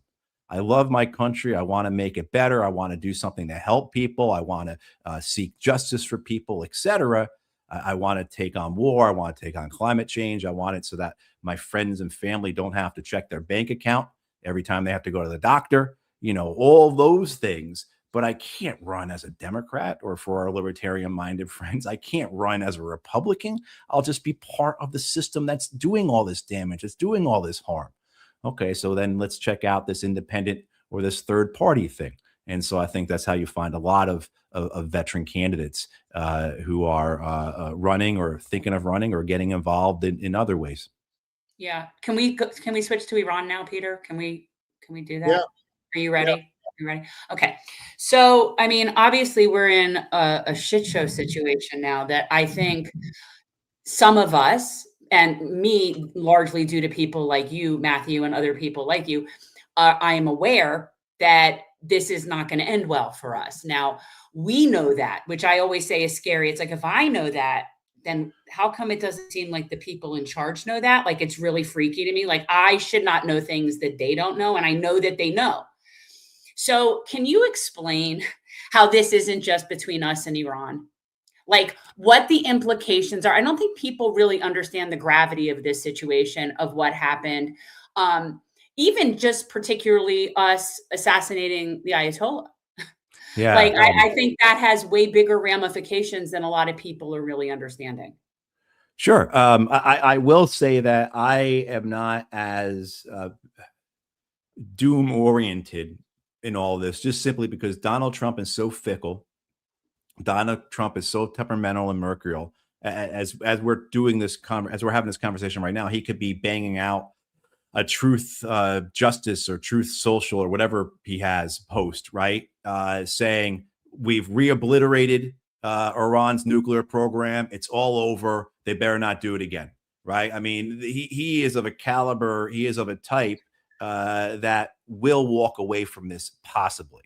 Now there's a lot of bad on that side about how he is not moored to anything. He has no principles. His ego is his guiding star. I mean, but if you compare him to, say, like a George Bush, who was not going to move on the Iraq war, and then finally in 2006, when you had the elections that were a referendum on the war, Bush did move on the war by firing Rumsfeld and putting Gates in as Secretary of Defense and sending more troops to Iraq, right? So I don't think Trump is the same as Bush in that way. But when you ask how come they don't know these things, well, look at the people who are in charge. You've got a drunken Christian nationalist ex-talk show host running the Pentagon. The chairman of the Joint Chiefs of Staff was pulled off of retirement because none of the other generals and admirals walking through the Pentagon were loyal enough or sycophantic enough for the White House's liking. So they pulled. How horrifying is that? How horrifying exactly. is that? You can imagine what that's like, right? I mean, so they pulled Dan Kane off of retirement. And why did they pull Dan Kane off of retirement? Because supposedly when Donald Trump met Dan Kane one time while he was still Lieutenant General Kane had his Air Force uniform on and was wearing a MAGA hat. Oh, right? Well, that's so all it takes. That is my understanding. I mean, of why Trump likes this guy. You know, I should say Kane did lead the air war against ISIS and other things. But this is, you know, this is why when you say, how come these people don't know these things? Look at who's in charge, you know? So anyway, but, you know, this question about Iran and, you know, going forward with this and what's to come, you know, it is something that we have a war here, a war of choice. That they began without even having their messaging together, right? I mean, this is a war of choice that they began without seemingly having all the forces in the region that they needed. This is a war of choice that they don't even know what the objectives are. That's what I'm saying. What is the objective? What are they doing? Well, I could tell you the other day they put out a piece of paper, the White House, not even a half a page, with their statement on the war, what this was about, what the reasons were, and what the objectives are. And this is the only written piece of information I've seen, other than the White House, the Secretary of State, members of Congress, their proxies on cable news, whoever, just all contradicting one another. I mean, I was watching Republican members of the Senate come out of the briefing the other day, and it was like a game of telephone. They all heard something different in there. You know, Senator so-and-so, what was it about? Oh, it's this. Oh, another senator. What's this? Oh, no, it was this. I mean, it's just absolutely nuts. And now we're on day 6, and you've got this morning, Pete Hegseth adamant that this is not about regime change. And then like an hour or two later, Donald Trump's telling Axios, I'm going to be the guy who picks the next Iranian leader. You know? Totally. I mean, oh my God. And the ignorance, the complete ignorance of a people that were trying to, like, they don't even know anything about Iran. It's really unbelievable. No, they're just the ignorance, how ahistoric they are, right? How incompetent they are. Again, they can't even get their messaging out, right? They let alone the planning for this thing, the preparation that they chose to launch a war of choice with only 1 in 4 Americans supporting it. And it's all based upon this assumption that they can keep American casualties low so that the American people won't be so bothered by it but you know, as well as managing the war, keeping it contained, not allowing it to rattle allies, not allowing it to upset the world's economy, you know, and so forth, which is impossible. It's already doing that. And you're against an adversary that has very adeptly carried out its strategy. It announced its strategy back in June after the 12-day war. Iran said how they would fight us next. They announced it. They said it would be a regional war. They would say that it's a strike asymmetrically. They would not hold back. They would hit American bases throughout the region. They'd hit the countries where the bases are in, et cetera, et cetera, et cetera. They would seek to expand the war regionally and outside the region. They would seek to put extreme economic pressure on the rest of the world. They just cut off 45% of China's oil. And how is that going to play out, right? Like, I can't fathom that China's just going to sit there and be like, yeah, all right, we're going to buy oil wherever they can get it from. So if Americans are thinking, well, no, Exxon's not going to affect us because we're a net producer, right? You know, no, our oil is going to go to wherever the highest price is. That's the way it works. And then the Chinese may, and they're actually having their party Congress now. The Chinese may say, you know what? The Americans cut us off from oil. We're cutting them off from rare earth minerals and metals, which they threatened to do last year. Remember how quickly Trump came to heat about after that, when Trump started one of his tariff wars, one of his trade wars last year, and the Chinese said, "Well, okay, right, we're going to restrict your rare earth minerals and metals," and the Americans said, "Well, hang on, let's talk about this." exactly. And now, so if you're the Chinese, why wouldn't you do something like that? Why wouldn't you do that? In retaliation, as well as whether it's punitive or whether it's an attempt to just or the attempt to try and get the United States to end this war. Why wouldn't the Chinese do that? And there are so many branches of this we could get into about why this is just the danger of this, how counterproductive it can be, how it can become something. And we haven't even seen this really blossom yet. Hezbollah has entered the war. The Iraqi militias have entered the war to an extent. Yemen has not entered the war yet. This brain trust in the Pentagon has put our fleet, this great armada that Donald Trump talks about, essentially in between Iran and the Houthis. Now, if people remember, the Houthis defeated the American Navy twice in the Red Sea. Both the Biden administration and the Trump administration put naval task forces into the Red Sea, including aircraft carriers, to defeat the Houthis, to gain control back of the Red Sea. And we failed to do that. And the United States had to, after a couple months, both in the Biden administration and the Trump administration, enter into basically a face-saving truce with the Houthis, with essentially a retreat of the American Navy from the Red Sea by the Houthis. And the Iranians are, as far as everyone can understand, a couple orders of magnitude, both in their capacity and capability, than the Houthis. But the Houthis are right now, to either how you ever position it, the flank or the rear of the American fleet that is there to take on Iran. You wouldn't do this in a game of Risk, but here we are potentially looking at this. And again, that's just one element of this. We can, I could expound upon this and then go into all other aspects of this, including this idea of a ground invasion or whatever they're talking about. Well, I want to ask one more thing, Peter, before I let you get, because I saw somebody in the chat ask it, and I was going to ask too. The poor Kurds. Okay. Mm-hmm. So, it's like, would they possibly fall for our bullshit again and in any way support us? Like the Kurds, I feel like that's like the redheaded stepchildren of like the entire world, or the Kurds. And they just get the shit end of the stick no matter where it is. But now my understanding is we're reaching out to them as if somehow they're going to help. Will they do that? Well, Trump called the two Kurdish leaders in Iraq, Barzani and Talabani, on Saturday. That was one of the first people he called. You have to remember about these two men. These are the two men who fought against each other. The Kurds had a terribly nasty civil war in the early 90s where they were killing each other.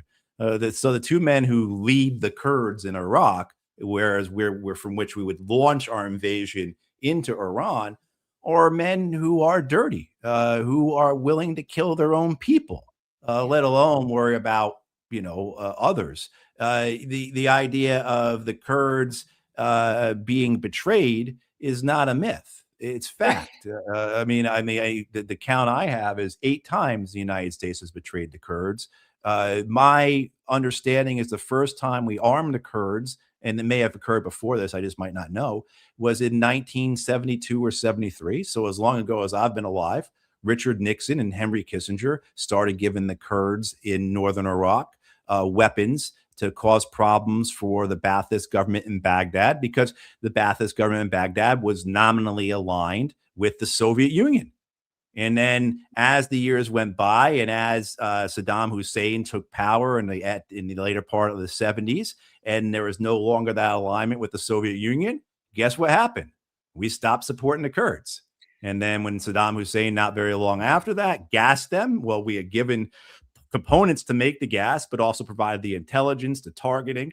And when the world was shocked at the slaughter of the Kurds by Iraqi chemical weapons, the United States covered for them and protected them in the United Nations, and then told the world it wasn't the Iraqis who did this, it was the Iranians. That's just one vignette of many we can go into about this brutally abusive relationship between the Kurds and the Americans. And now here again, you have this possibility of the Kurds being involved, and you're hearing things different things. I mean, and this is what, if people are familiar with the term, the fog of war, this is what we talk about, where we don't know what's going on. You see all today, I saw different reports. Kurdish groups had gone into Iran. No, they hadn't gone into Iran. I'm seeing reports coming out of Iran that Iranian border forces killed Kurdish guerrillas trying to come in. I mean, just one thing after another, you just don't know. And so that with any of this stuff, you just have to take it gradually. You have to look for the trend. You have to apply the evidence that you can verify, and so, I mean, try and the stuff on Twitter or X or any other social media, be very careful with who you're reading and following, because many of these people have been wrong over and over. Many of these people would tell you that the war in Ukraine was been over in the first week, that kind of thing. Yeah.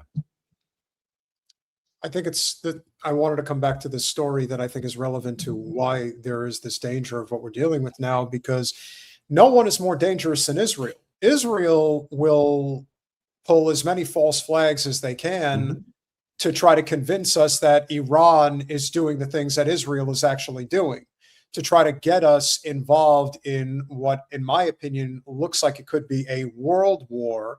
And so, Jen, if you want to sort of take the wheel here, this was your story that you wanted. Yeah, I mean, this was just another case in point that our people, they don't care about us. They don't care about us. So this is something that I came across that I thought was really interesting. So it's senators demanding investigation.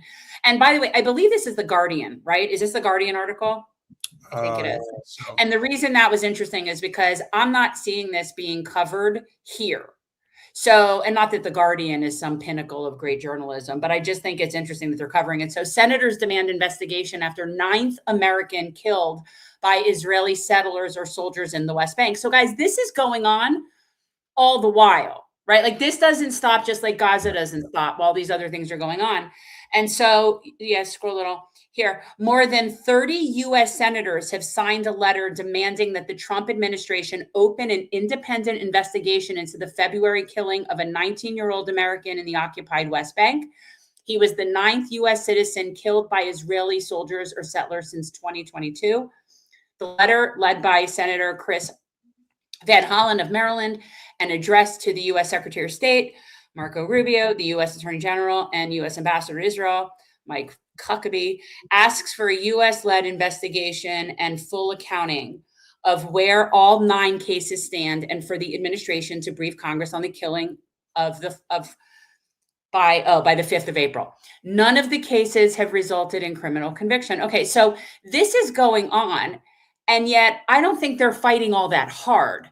Obviously, they're not. So I don't think like a lot of these, and you would have to get enough senators not on Israel's payroll to really be pursuing this. And I don't think that there's enough. But this has now become a consistent pattern in which Americans are being killed in the West Bank by settlers or the IOF without justice or accountability, despite promises from U.S. officials. The lawmakers wrote in Wednesday letter, which was shared exclusively with The Guardian. That's interesting that it was shared exclusively with The Guardian. That's kind of strange. I'm not going to try to pronounce. Nasrallah Abu Sayyam, born in Philadelphia, was shot on 18th of February in the West Bank village of Mukmas during an attack. Mukmas? I don't know. Because during an attack on Palestinian farmers by a group of mass settlers. Witnesses said the Israeli soldiers present did not intervene, provide medical assistance, or make any arrests. This was the one where I thought they arrested the kid's family. This was the one I thought where they arrested the kid's family. Thursday's letter was signed by 31 Democratic and independent senators, including Senate senior figures such as the Senate Appropriations Vice Chair, Patty Murray, blah, blah, blah, blah, blah. Okay. State Department confirmed that the death of a U.S. citizen in the West Bank on 18th of February and said it will expect a full, thorough, and transparent investigation. Matthew, were you holding your breath for that investigation? I'm counting on it. Yeah. Yeah. I put a bet on Polymarket on it. Absolutely. And they do send their deepest condolences to the family.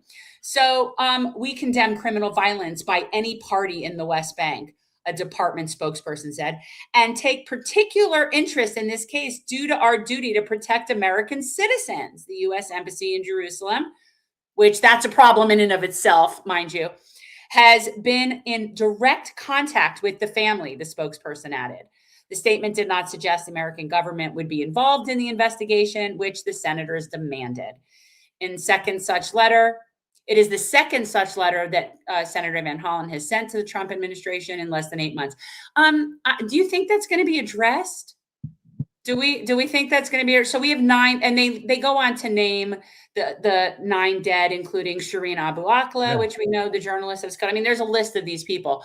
But were you aware? I mean, that's enough. I just was finding it interesting that The Guardian is reporting that our senators are actually seeking an investigation in this, where I haven't been hearing about that at all here. Well, they're only doing it because Trump is in the White House, and the executive is in the hands of the Republicans. As Guardian points out, they didn't do anything. Shireen Abu Akleh was killed, or Eisner Eggy, who was the student from University of Washington, who was killed as well there, shot in the head while essentially just standing with a group of people who were trying to stop settlers from burning down olive trees. You know, I mean, so those occurred during the Biden administration, and the senators didn't do anything when they could have. You know, even in the case of Shireen Abu Akleh, that was 2022. The Democrats had control of the Senate in 2022, didn't they? You know, and as well as the House, and Abu Akleh, she was a well-known, popular journalist. It was clear that she was murdered because of who she was. The murder was on video.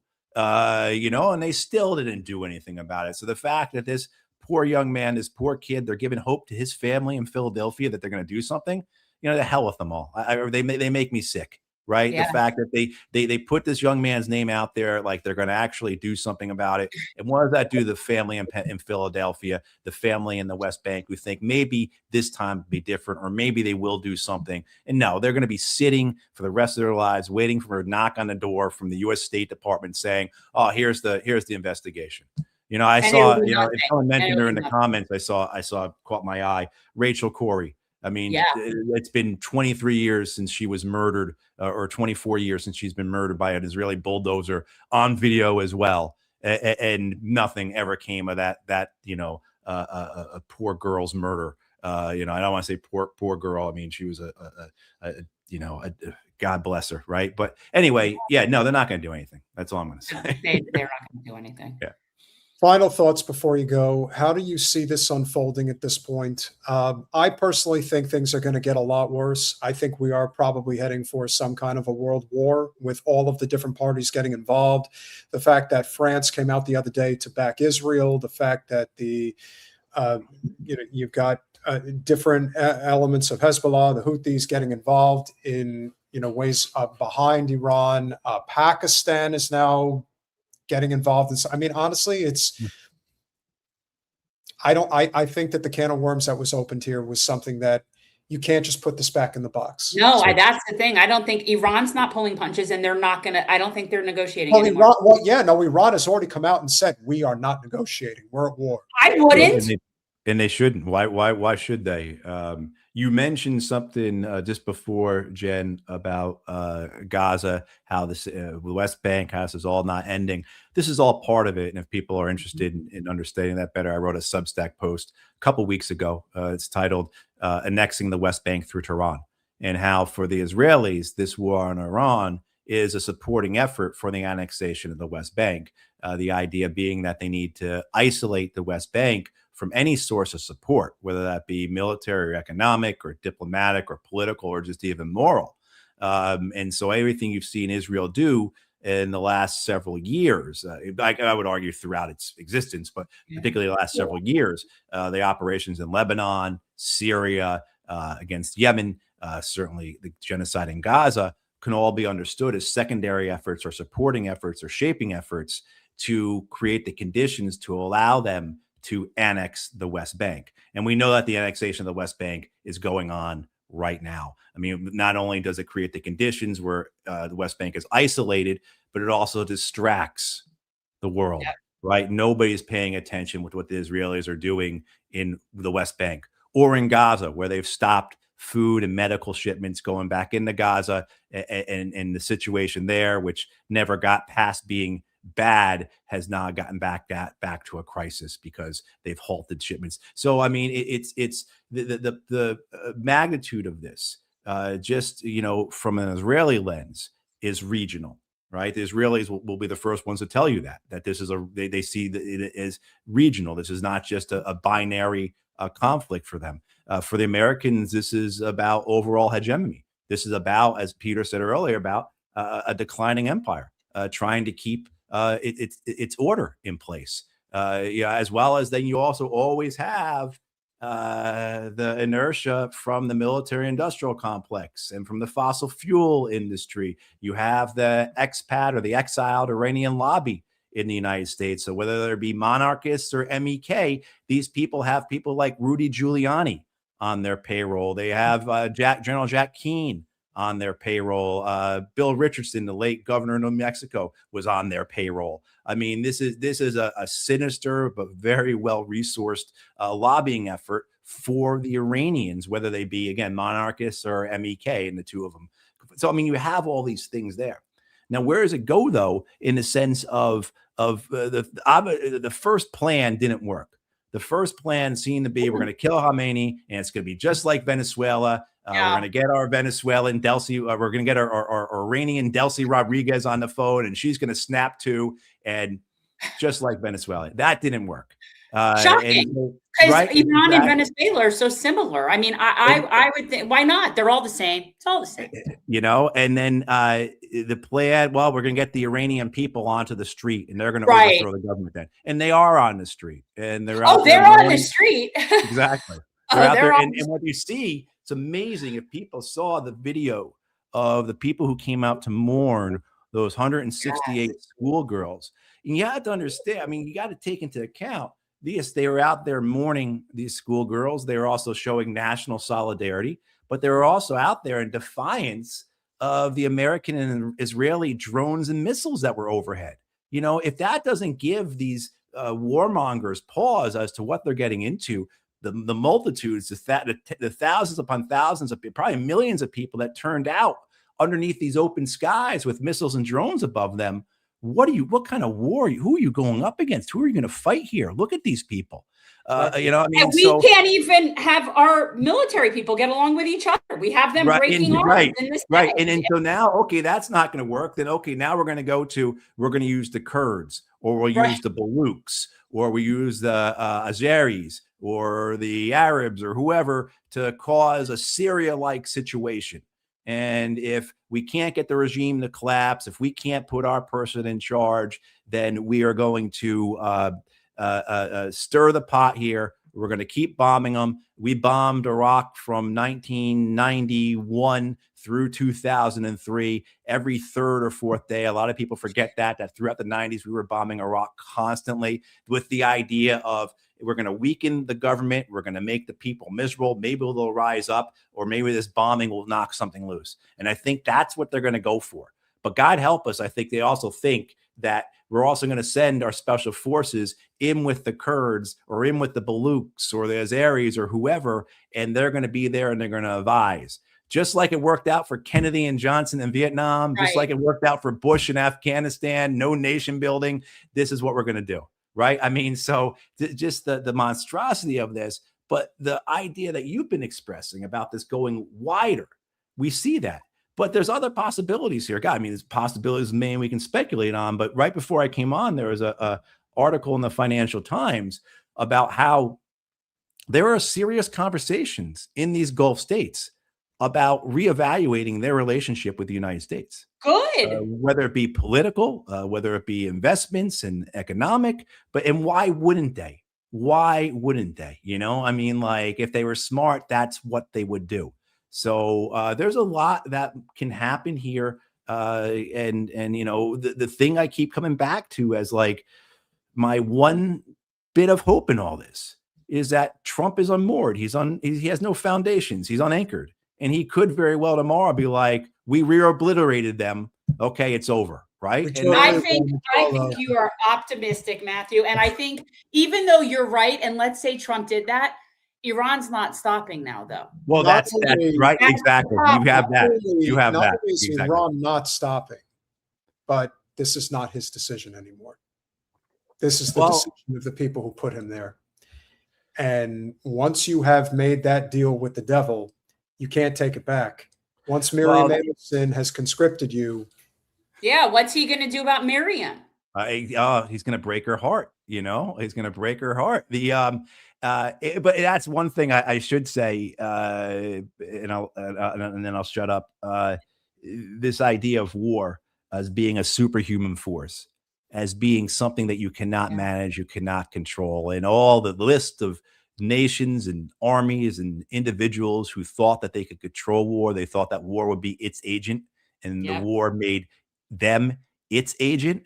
It's legion, right? It goes throughout history. The best example, of course, being Crassus, the Roman invading the Parthians, and having molten gold pour down his throat. Right? That's the story I think that we should be recalling right now. The story of Crassus, and because I think Trump resembles Crassus, and of course, what part of the world were we talking about where he had the molten gold poured down his throat? So. Very true. He kind of reminds me of like fecally incontinent, ignorant Mr. Magoo. But instead of driving, it's just wars being formed all around him and a puff of shit smell. I mean, I don't know. Let's hope for the best before we are just totally and utterly destroyed. I appreciate your optimism. I appreciate your half full kind of. I've been through a lot of therapy. Right. And it's yeah. Well, it's working. Maybe it's starting to work. Maybe it's working. You gotta rub your little safe, you gotta like hold your whoopee and just say, I know I'm safe now. I know. I mean, I can show you all my things here. I've got the Holy Mother. You've got all this stuff right there. Yeah, I've got my frog. Okay. With that, which is bejeweled. And then I've got the chicken.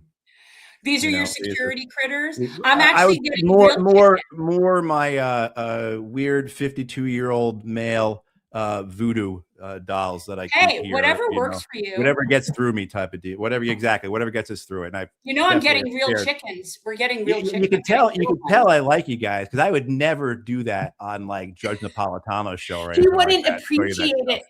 Matthew, he wouldn't appreciate your weird freak flag like I do. He just wouldn't. He wouldn't see it. He's a little too square, I think. And he doesn't want to come talk to me. I don't know why. I'm such a big fan of the judge, and he doesn't want to talk to me. Keep nagging him. His loss. Yeah. That's what a good judge would do. Thank you as always. Thank you for your service. Thank you for always saying what needs to be said. And you are one of the few opinions that actually matters because you've put the uniform on and was willing to die for this country. I am tired of people that have an opinion that is in favor of the empire and they're not willing to put their lives on the line. That's how I feel as a woman about people without ovaries having a position on my reproduction. It's very similar. I feel very much like that. Yeah. Couldn't say it better. Appreciate you, pal. Be well. We'll definitely be talking again, hopefully under better circumstances, but that's why you got to remain optimistic. It's all we can do. That's right. We hope we breathe, as a judge would say. We hope we breathe. Right. But anyway, all right. Thanks, guys. We'll see you. Thanks, Matthew. All right. Good night. Bye. Yeah, it is unfortunate. And that, of course, is a very good transition to what I was just mentioning. I love Judge Knapp, guys. I love Judge Knapp. I do. I watch Judge Knapp all the time. Well, first of all my favorite people are always on Judge Knapp.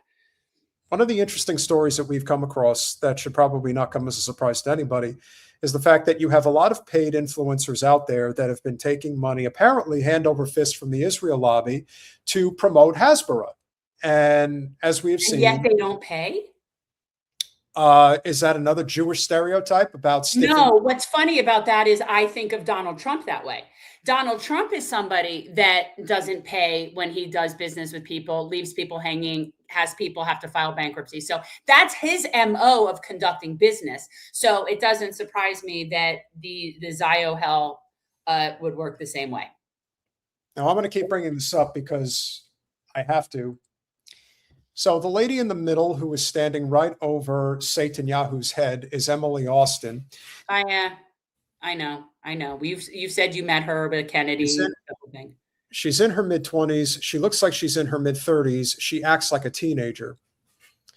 This is a very spoiled child who's part of Israeli intelligence, among other things. She was what I would consider to be RFK's AIPAC handler. Became too obvious when I was paying close attention to his campaign, when I met her in a VIP section at RFK's launch in Philadelphia. No 7K for you. No 7K for you.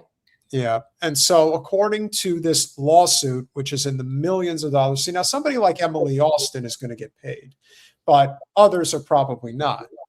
And Emily Austin has been on whatever that Jillian Michaels show was, defending her position about getting paid because I believe in Israel and I love Israel. But according to this, according to the AF Post, the chaos in the government's public diplomacy system is rampant. The system faces lawsuits for millions from suppliers who have not been paid. Alongside Nor will they ever get paid. They're never getting paid. Yeah. Now that you've insulted them by bringing a lawsuit, now you're never getting paid. You wouldn't have, they weren't getting paid anyway. They were never getting paid.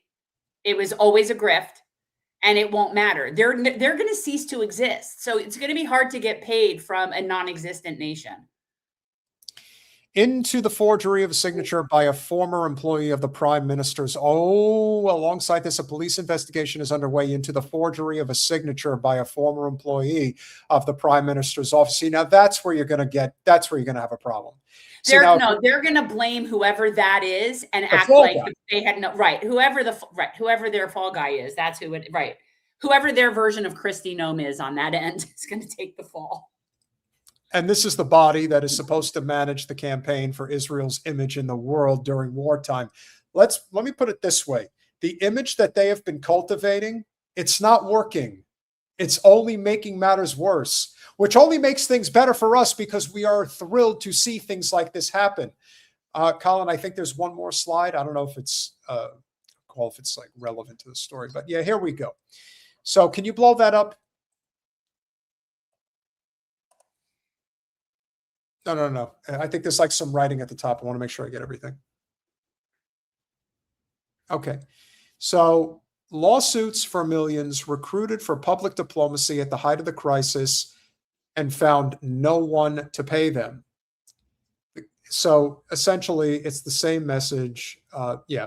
And so these guys here, you've got Netanyahu, you've got Elon Levy, former Director General of the Prime Minister's Office, and Yossi Shelley, who served for most of the period, supervised and managed. Okay, so these are the guys who I guess were involved in organizing these payouts or, having these group sessions about how we're going to put that message out there. You know who was in that meeting? Lizzie Savetsky. She's one of those people. Now, remember, Lizzie Savetsky, like Emily Austin, is a rich Zio bitch, and people like that get paid. You know why? Because they're already wealthy and they are already connected, and you're not going to stiff people that have influence and power. The people you are going to stiff are the ones that are just desperate to make a few bucks and they have no moral principles. Now, one of the people that I want to highlight here, who's one of the biggest scumbag MAGA influencers in all of social media, is Nick Sorter. I'm sure a lot of you are familiar with him. Now, why Nick Sorter? Why do we highlight Nick Sorter? Colin, please. See, Colin's alive and well, guys. I see everybody worried about Colin in the chat. Colin's good. No, this is not it. That's Tim Sheehy. I'm not sure what you're referring to for me to grab. The tweet that I sent you from this new one, guy. That's it. Holy crap, U.S. Senator and Navy SEAL Tim Sheehy just personally jumped in and helped Capitol Police take down a belligerent man aggressively interrupting a Senate hearing. If you're going to interrupt a hearing, I'd probably pick one Tim Sheehy's not in. So, oh my God. That is like, how far up this man's ass must this guy's face be? Like, that is the most bootlicky, ass-kissy thing that you could write. So completely unnecessary. So are you like wanting to, I don't understand. Like, are you wanting a date with him? Like, why are you pursuing this? Well, that's how they talk about anybody who's an elected official that's considered part of the club. Like, so in other words, this asshole thinks that there is something somehow brave and valiant about a U.S. senator running across a room completely unnecessarily when Capitol Police were already handling a situation, and felt the need to further jump in to break a Marine's arm. And this guy is somehow lauding that's some manly shit. Calling him a belligerent man, not addressing the fact that he is a decorated Marine. Are you? And on top of everything else, Jen, did you know that Mr. McGinnis is a firefighter? So I did know that, which, of course, to me, like, the military thing doesn't do as much for me, but the firefighter thing does a lot for me. Well, but the fact that he stepped away from service to his country to service to his community. By the way, a lot of people do that, and it speaks volumes to me, the people that come back as veterans that go into something like firefighting versus the ones that go work for ICE. Or law enforcement, exactly. I don't, or the popo. Yes. So Nick Sorter is one of many, but I am highlighting him because the only reason a person like this puts out a post like this is because he's on the payroll. Whether it's the MAGA payroll, whether it's the Israel payroll, but that's what they do. Completely ignores the fact of who the person was that was making the statement, what the statement was about, didn't address the fact that he was saying no wars for Israel. He just wants to acknowledge the fact that Mr. Tim Sheehy, with the help of 4 other guys, broke the arm of a Marine. You know what that is? And yet once again, we're here. And it is so disappointing to me on a night where I'm fortunate enough to have somebody like Matthew Hoh on the show. And yet, despite all of that, I'm still having to deal with this. It's mind-blowing to me. And if you want the creme a la creme, Colin, please pull up the tweet from the senator, Mr. Sheehy. Honestly. This is what this shitbag had to say. Capitol Police were attempting to remove an unhinged protester from the armed services hearing. He was fighting back. I decided to help out because they so needed my help and de-escalate. He de-escalated the situation. This gentleman came to the Capitol looking for a confrontation, and he got one. I hope he gets the help he needs without causing further violence. I say the same thing about you, Psycho, except I don't give a shit if you get help before causing further violence.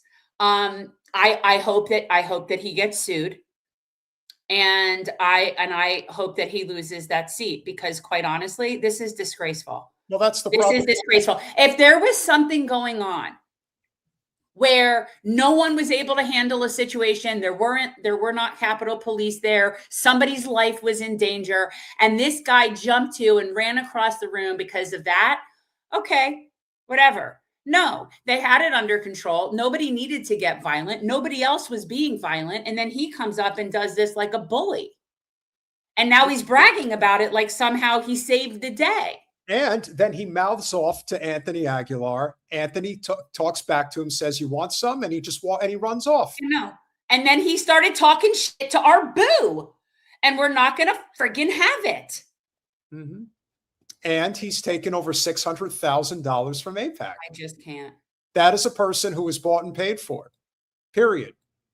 That is the world that we live in.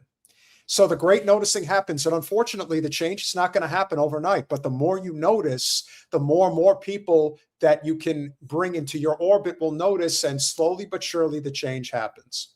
Here's the problem, Carls. Those countries don't want us. Not anymore, they don't. And I got to tell you, let me tell you something. Sheinbaum, she should shut that border. She should actually be thankful that we built as much of the wall as we did. A really big, beautiful wall on the border. Let me tell you something. You want one more reason why the United States is in a lot of trouble because of our conscription to the genocidal state of Israel?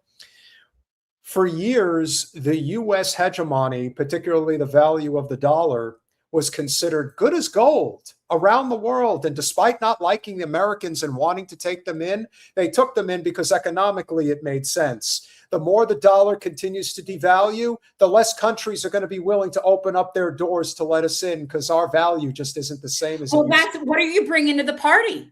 Nothing. What are you bringing? Nothing. Exactly. Well, I just honestly, I find it so interesting how many people on that ridiculous like MAGA train have this mentality about that need for the border. We need a border.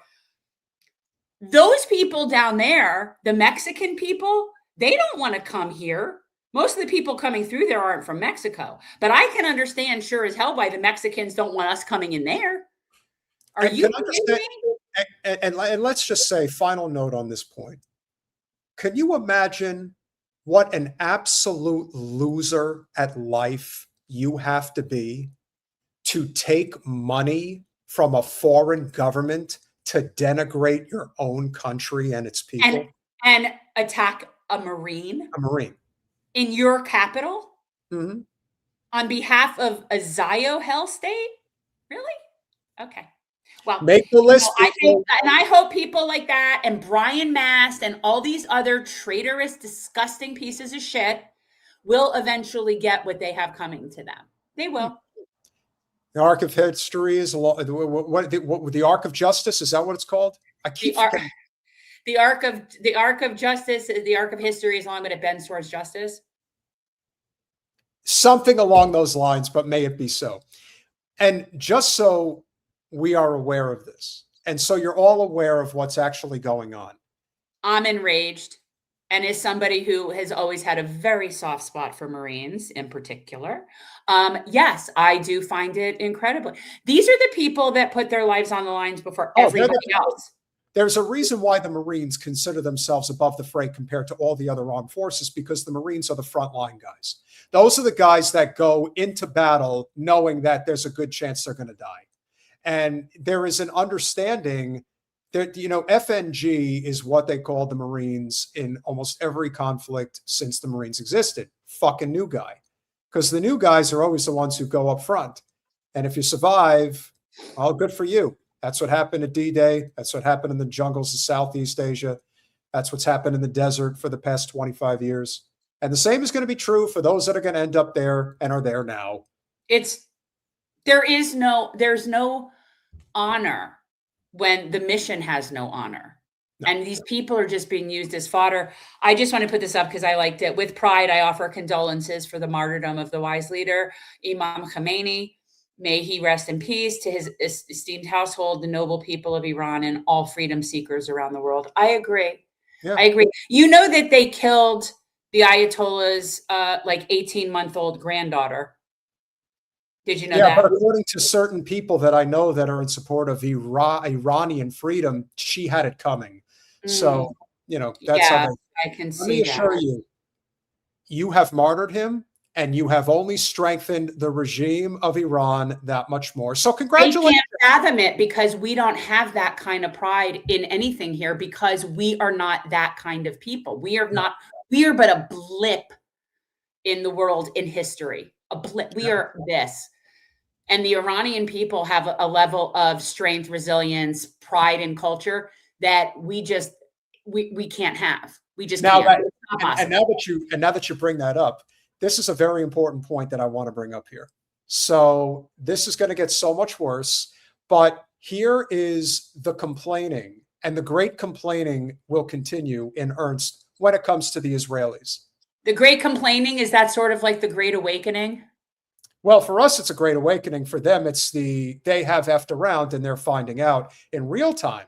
Oh, we're going to start finding out here too. Do not think for a second that this is not going to be here on this soil.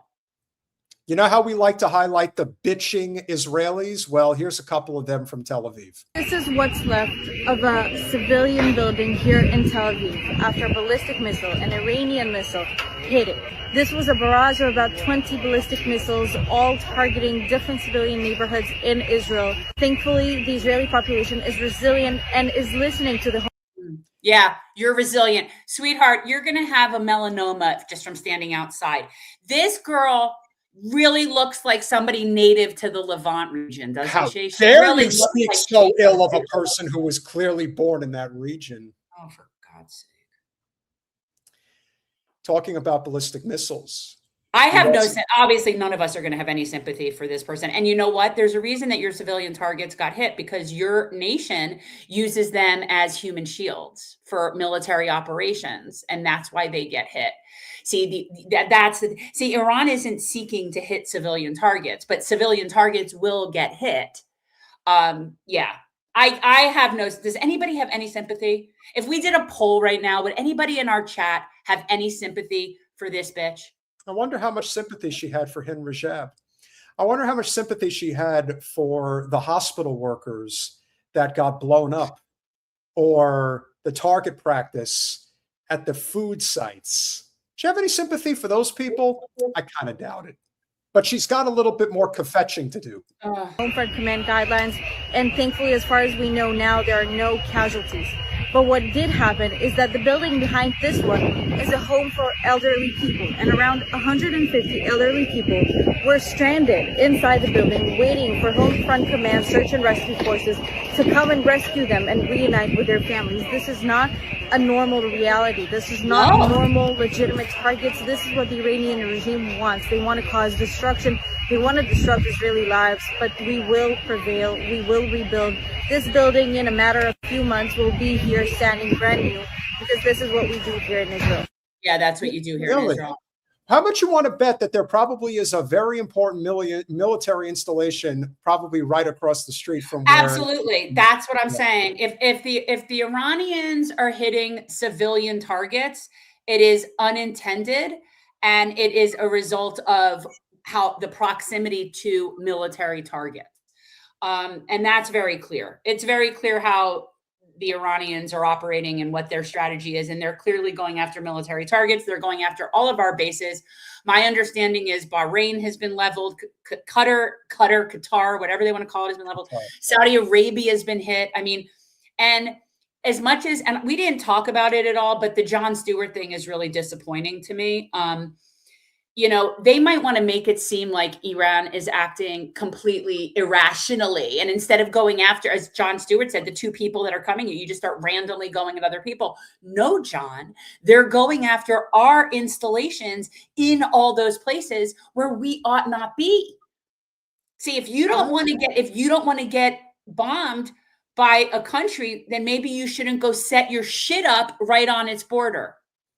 You know, we have at least that we know of 800 military bases all around the world. Do you know how many military bases Iran has around the world? I'll let you take a guess. None. But, and yet they're the largest global sponsor of terrorism, without any bases around the whole world. Just they're so powerful and so horrifying without any bases around the world, but they're the largest sponsor of terrorism in the world. Like, think about, like, does that make sense? Or would it most likely be the entity that has more than 800 bases in the world that would be the largest supporter of terrorism? Doesn't that just make sense?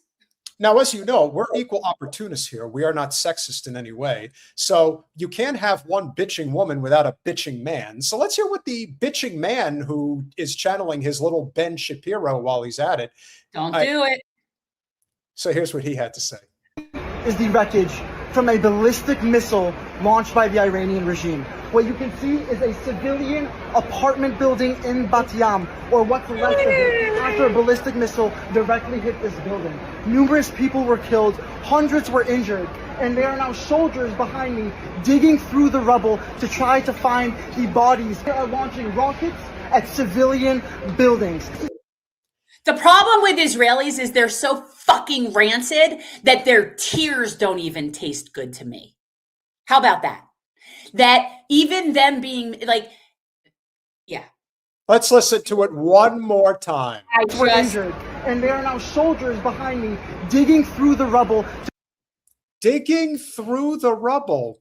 Why does that sound so familiar to me, Jen? Let me guess, your soldiers are able to have machinery, equipment, and tools to help them dig through the rubble when people are stuck, right? Yeah, it kind of reminds me of a place where they have been still committing genocide and pretending like those people don't matter. Let me tell you something. I am not one to, just get on people's looks. I have been very blessed with my looks, but for the love of God, this guy looks like he's a fucking inbred. You are so funny. I mean, look at him. Hey, you guys! Oh. You're going to complain about whether or not there are people buried under rubble? I just, you know what? Seriously, here's the thing. I can't even take joy out of this. Like this, there is nothing to be said because the hypocrisy is so thick with them. It's silly. It's really silly, but they really are in a Truman Show in that the rest of the world sees them. The rest of the world sees them, and nobody feels sorry for them, and nobody is going to miss them when they're gone. No. And now that I have escaped from South Florida, you could have at it. Go take it up. Go move. Go take over Aventura. Go, do your thing. Have at it. So this post brings me to something that I told Jen I was going to bring up before the night was over. So I decided that I had finally had enough because a person that we both know who's an elected official in South Florida in Debbie Wasserman Schultz's district,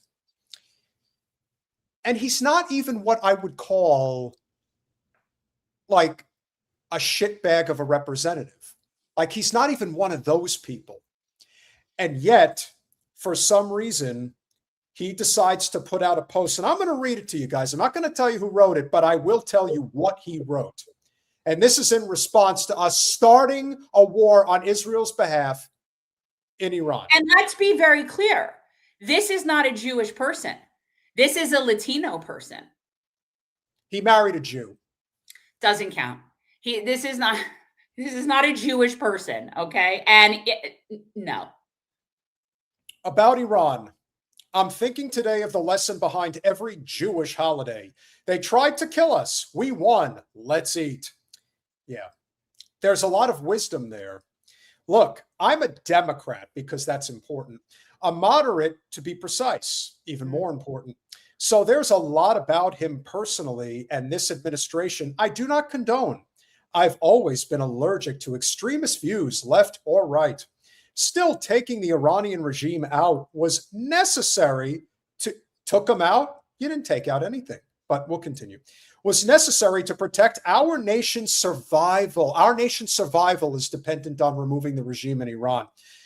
And for the survival of the free world, that regime was devoted to our destruction and that of Israel. They were inching up on nuclear capability and are closely allied with our most powerful enemy. I'm so disappointed in him. I really am, because the truth is that all you're showing is that you're the bitch of people that you don't even need to be the bitch of, because you didn't have to say anything. You are so popular. Why would you have to do this?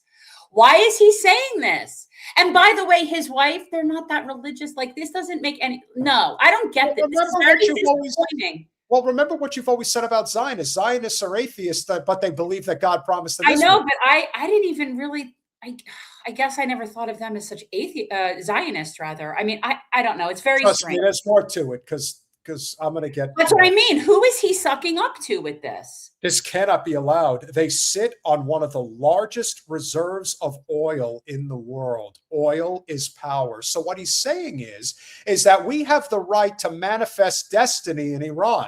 We have the right to conquer Iran, install a Rothschild's bank, and take over all of their natural resources, of which it is in the trillions upon trillions of dollars, because that's our money. Those are our resources. It belongs to us, because the only thing we have left in this crumbling empire is military conscription, because that's what every empire does when they're dying. Everyone. You look at everyone throughout history, and it's the same story every time. Military overexpansion, and it is always the end, because that's when the devaluing of the currency comes in and you're left with shit. Yeah, Panagenesis, these are not Latino evangelicals. These are Catholic/Jewish. So here we go. We tried for decades using diplomacy. We tried and tried to talk sense to them, but no, they only used our diplomacy to buy time to enrich more uranium so they could kill us. Because what evidence is that? Why is he doing this? Why is he putting this out? Because that is their mission, not peace. Destroying America is their mission. Why? Because their paradigm cannot succeed in the shadow of our enormous contrast. We're simply incompatible, and trying to fix that just won't work. The time came. They had to go because there was no other logical conclusion, and I'm glad they're gone. As the saying goes, it is what it is. And everyone following the saga knew this day would come. We fought the feeling off, but we knew. Frankly, getting to that was the easy part. Tragic, but necessary.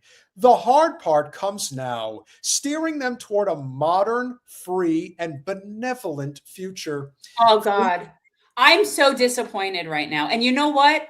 I don't even think I would have been like with you know, hey, goddess. If it had been him still, I don't know that we would still be. Hey, goddess. That'll never get old.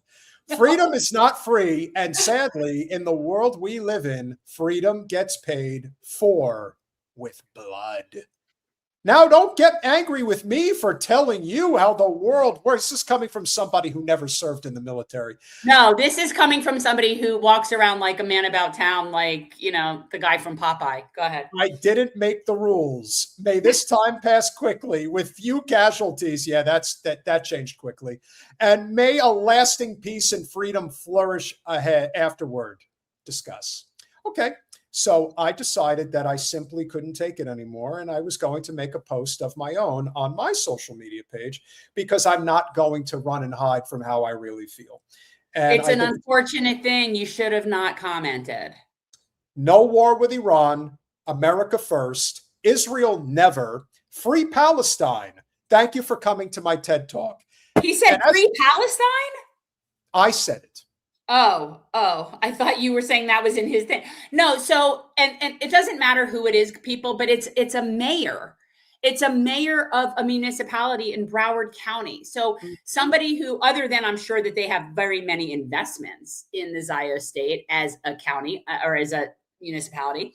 But this is someone who really should take more of the Mamdani approach and focus on your own city. Focus on your own problems. Focus on your own city. Your city has a lot of problems. Your city has some of the most dangerous intersections in the entire country are in your city. So you've got things to worry about.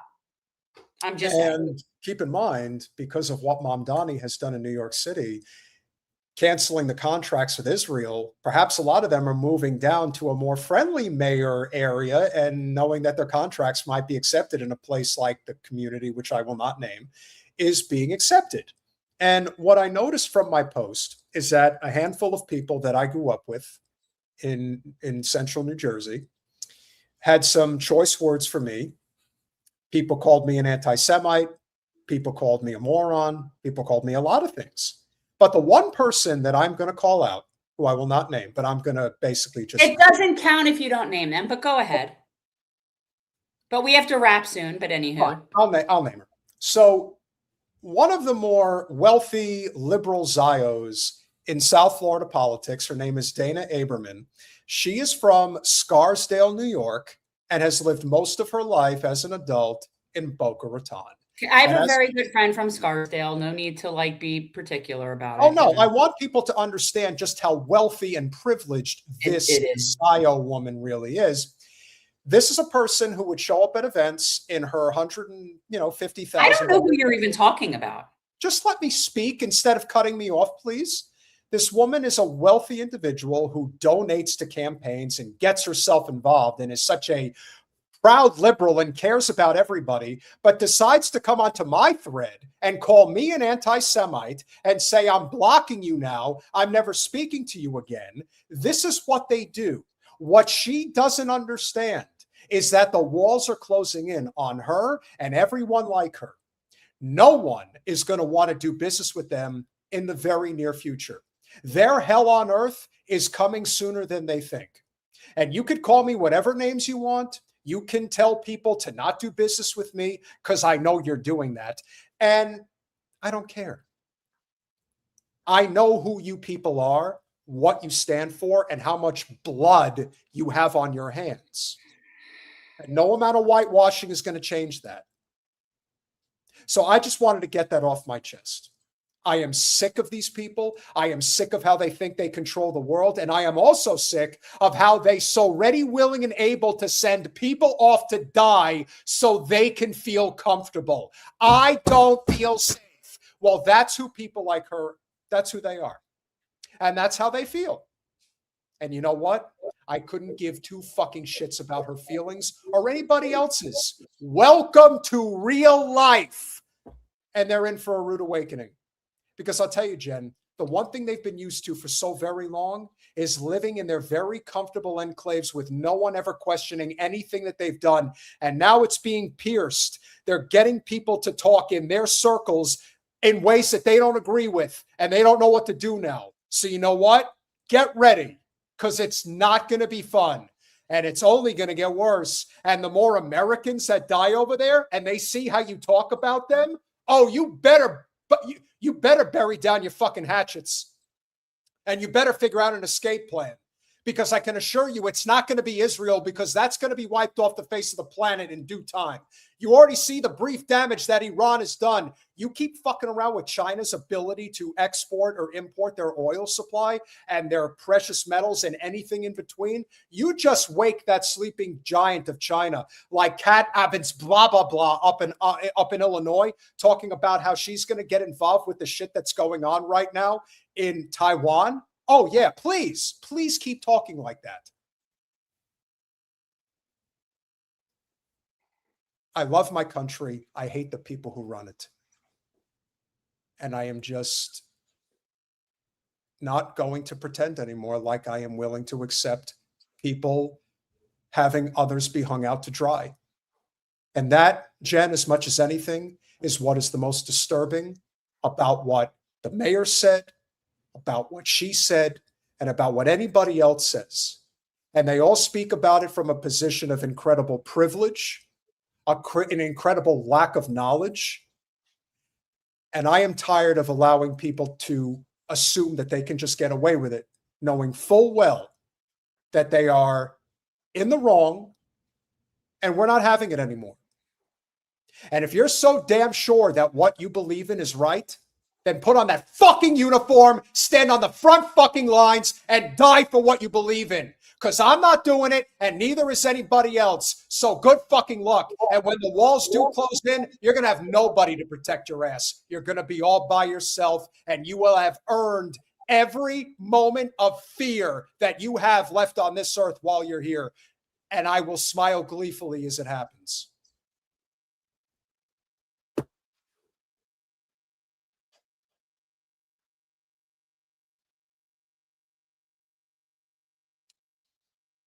We hope you've enjoyed this conversation this evening. We appreciate you all being here. Let's roll through those super chats. Matthew Hoh. Anthony Aguilar with the $9.99. Thank you again, as always. Love and respect to Matt Hoh. Pirate Justin with the $2. No one wants to fight for Israel. You got that right. Anthony again with the $10. I went to his office today. He was there and hid like a bitch. Timmy takes 616,000 from APAC. That's my boy. I like tacos. Thank you for the $5. Ken Minji with the 279 Canadian A. Kat Abagazula, seen as great with Gen Z. She's not great. Whatever. AOC was seen as great too. How's that worked out for us? Nawal Najer with the 1999. Thank you so very much. Thank God for these brave veterans. Their voices are so critical. Trump and the Zionists have no ties to a land, no history or culture. This is why they destroy centuries-old structures in Palestine and now Iran. Thank you. Pirate Justin with the $2. Isfahan is the most beautiful name of a city. Well, I don't even know if I said it right, but I'll take your word for it on that one. Carlson Cruz with the $10. The only way I can rationalize the world we live in right now is to accept that Trump has a past that is so sinister, dark, and cruel that he no longer has a soul to sell. Hopeful. Noah Linden with the $5. America is now irredeemable. Let's let China, Russia, and the global South lead the way and let America fade into irrelevance. Hey, it's already happening. We don't have to do anything. I'm so here for it. Mm-hmm. Duly noted with the $10. 4 years mainstream media pushed Russiagate, but question nothing of blatant election manipulation by a rogue state intent on controlling our media, entertainment, and strip Americans of free speech. Hey, the Americans are catching up, and that's good. So their old ways of doing business are not going to work like they used to.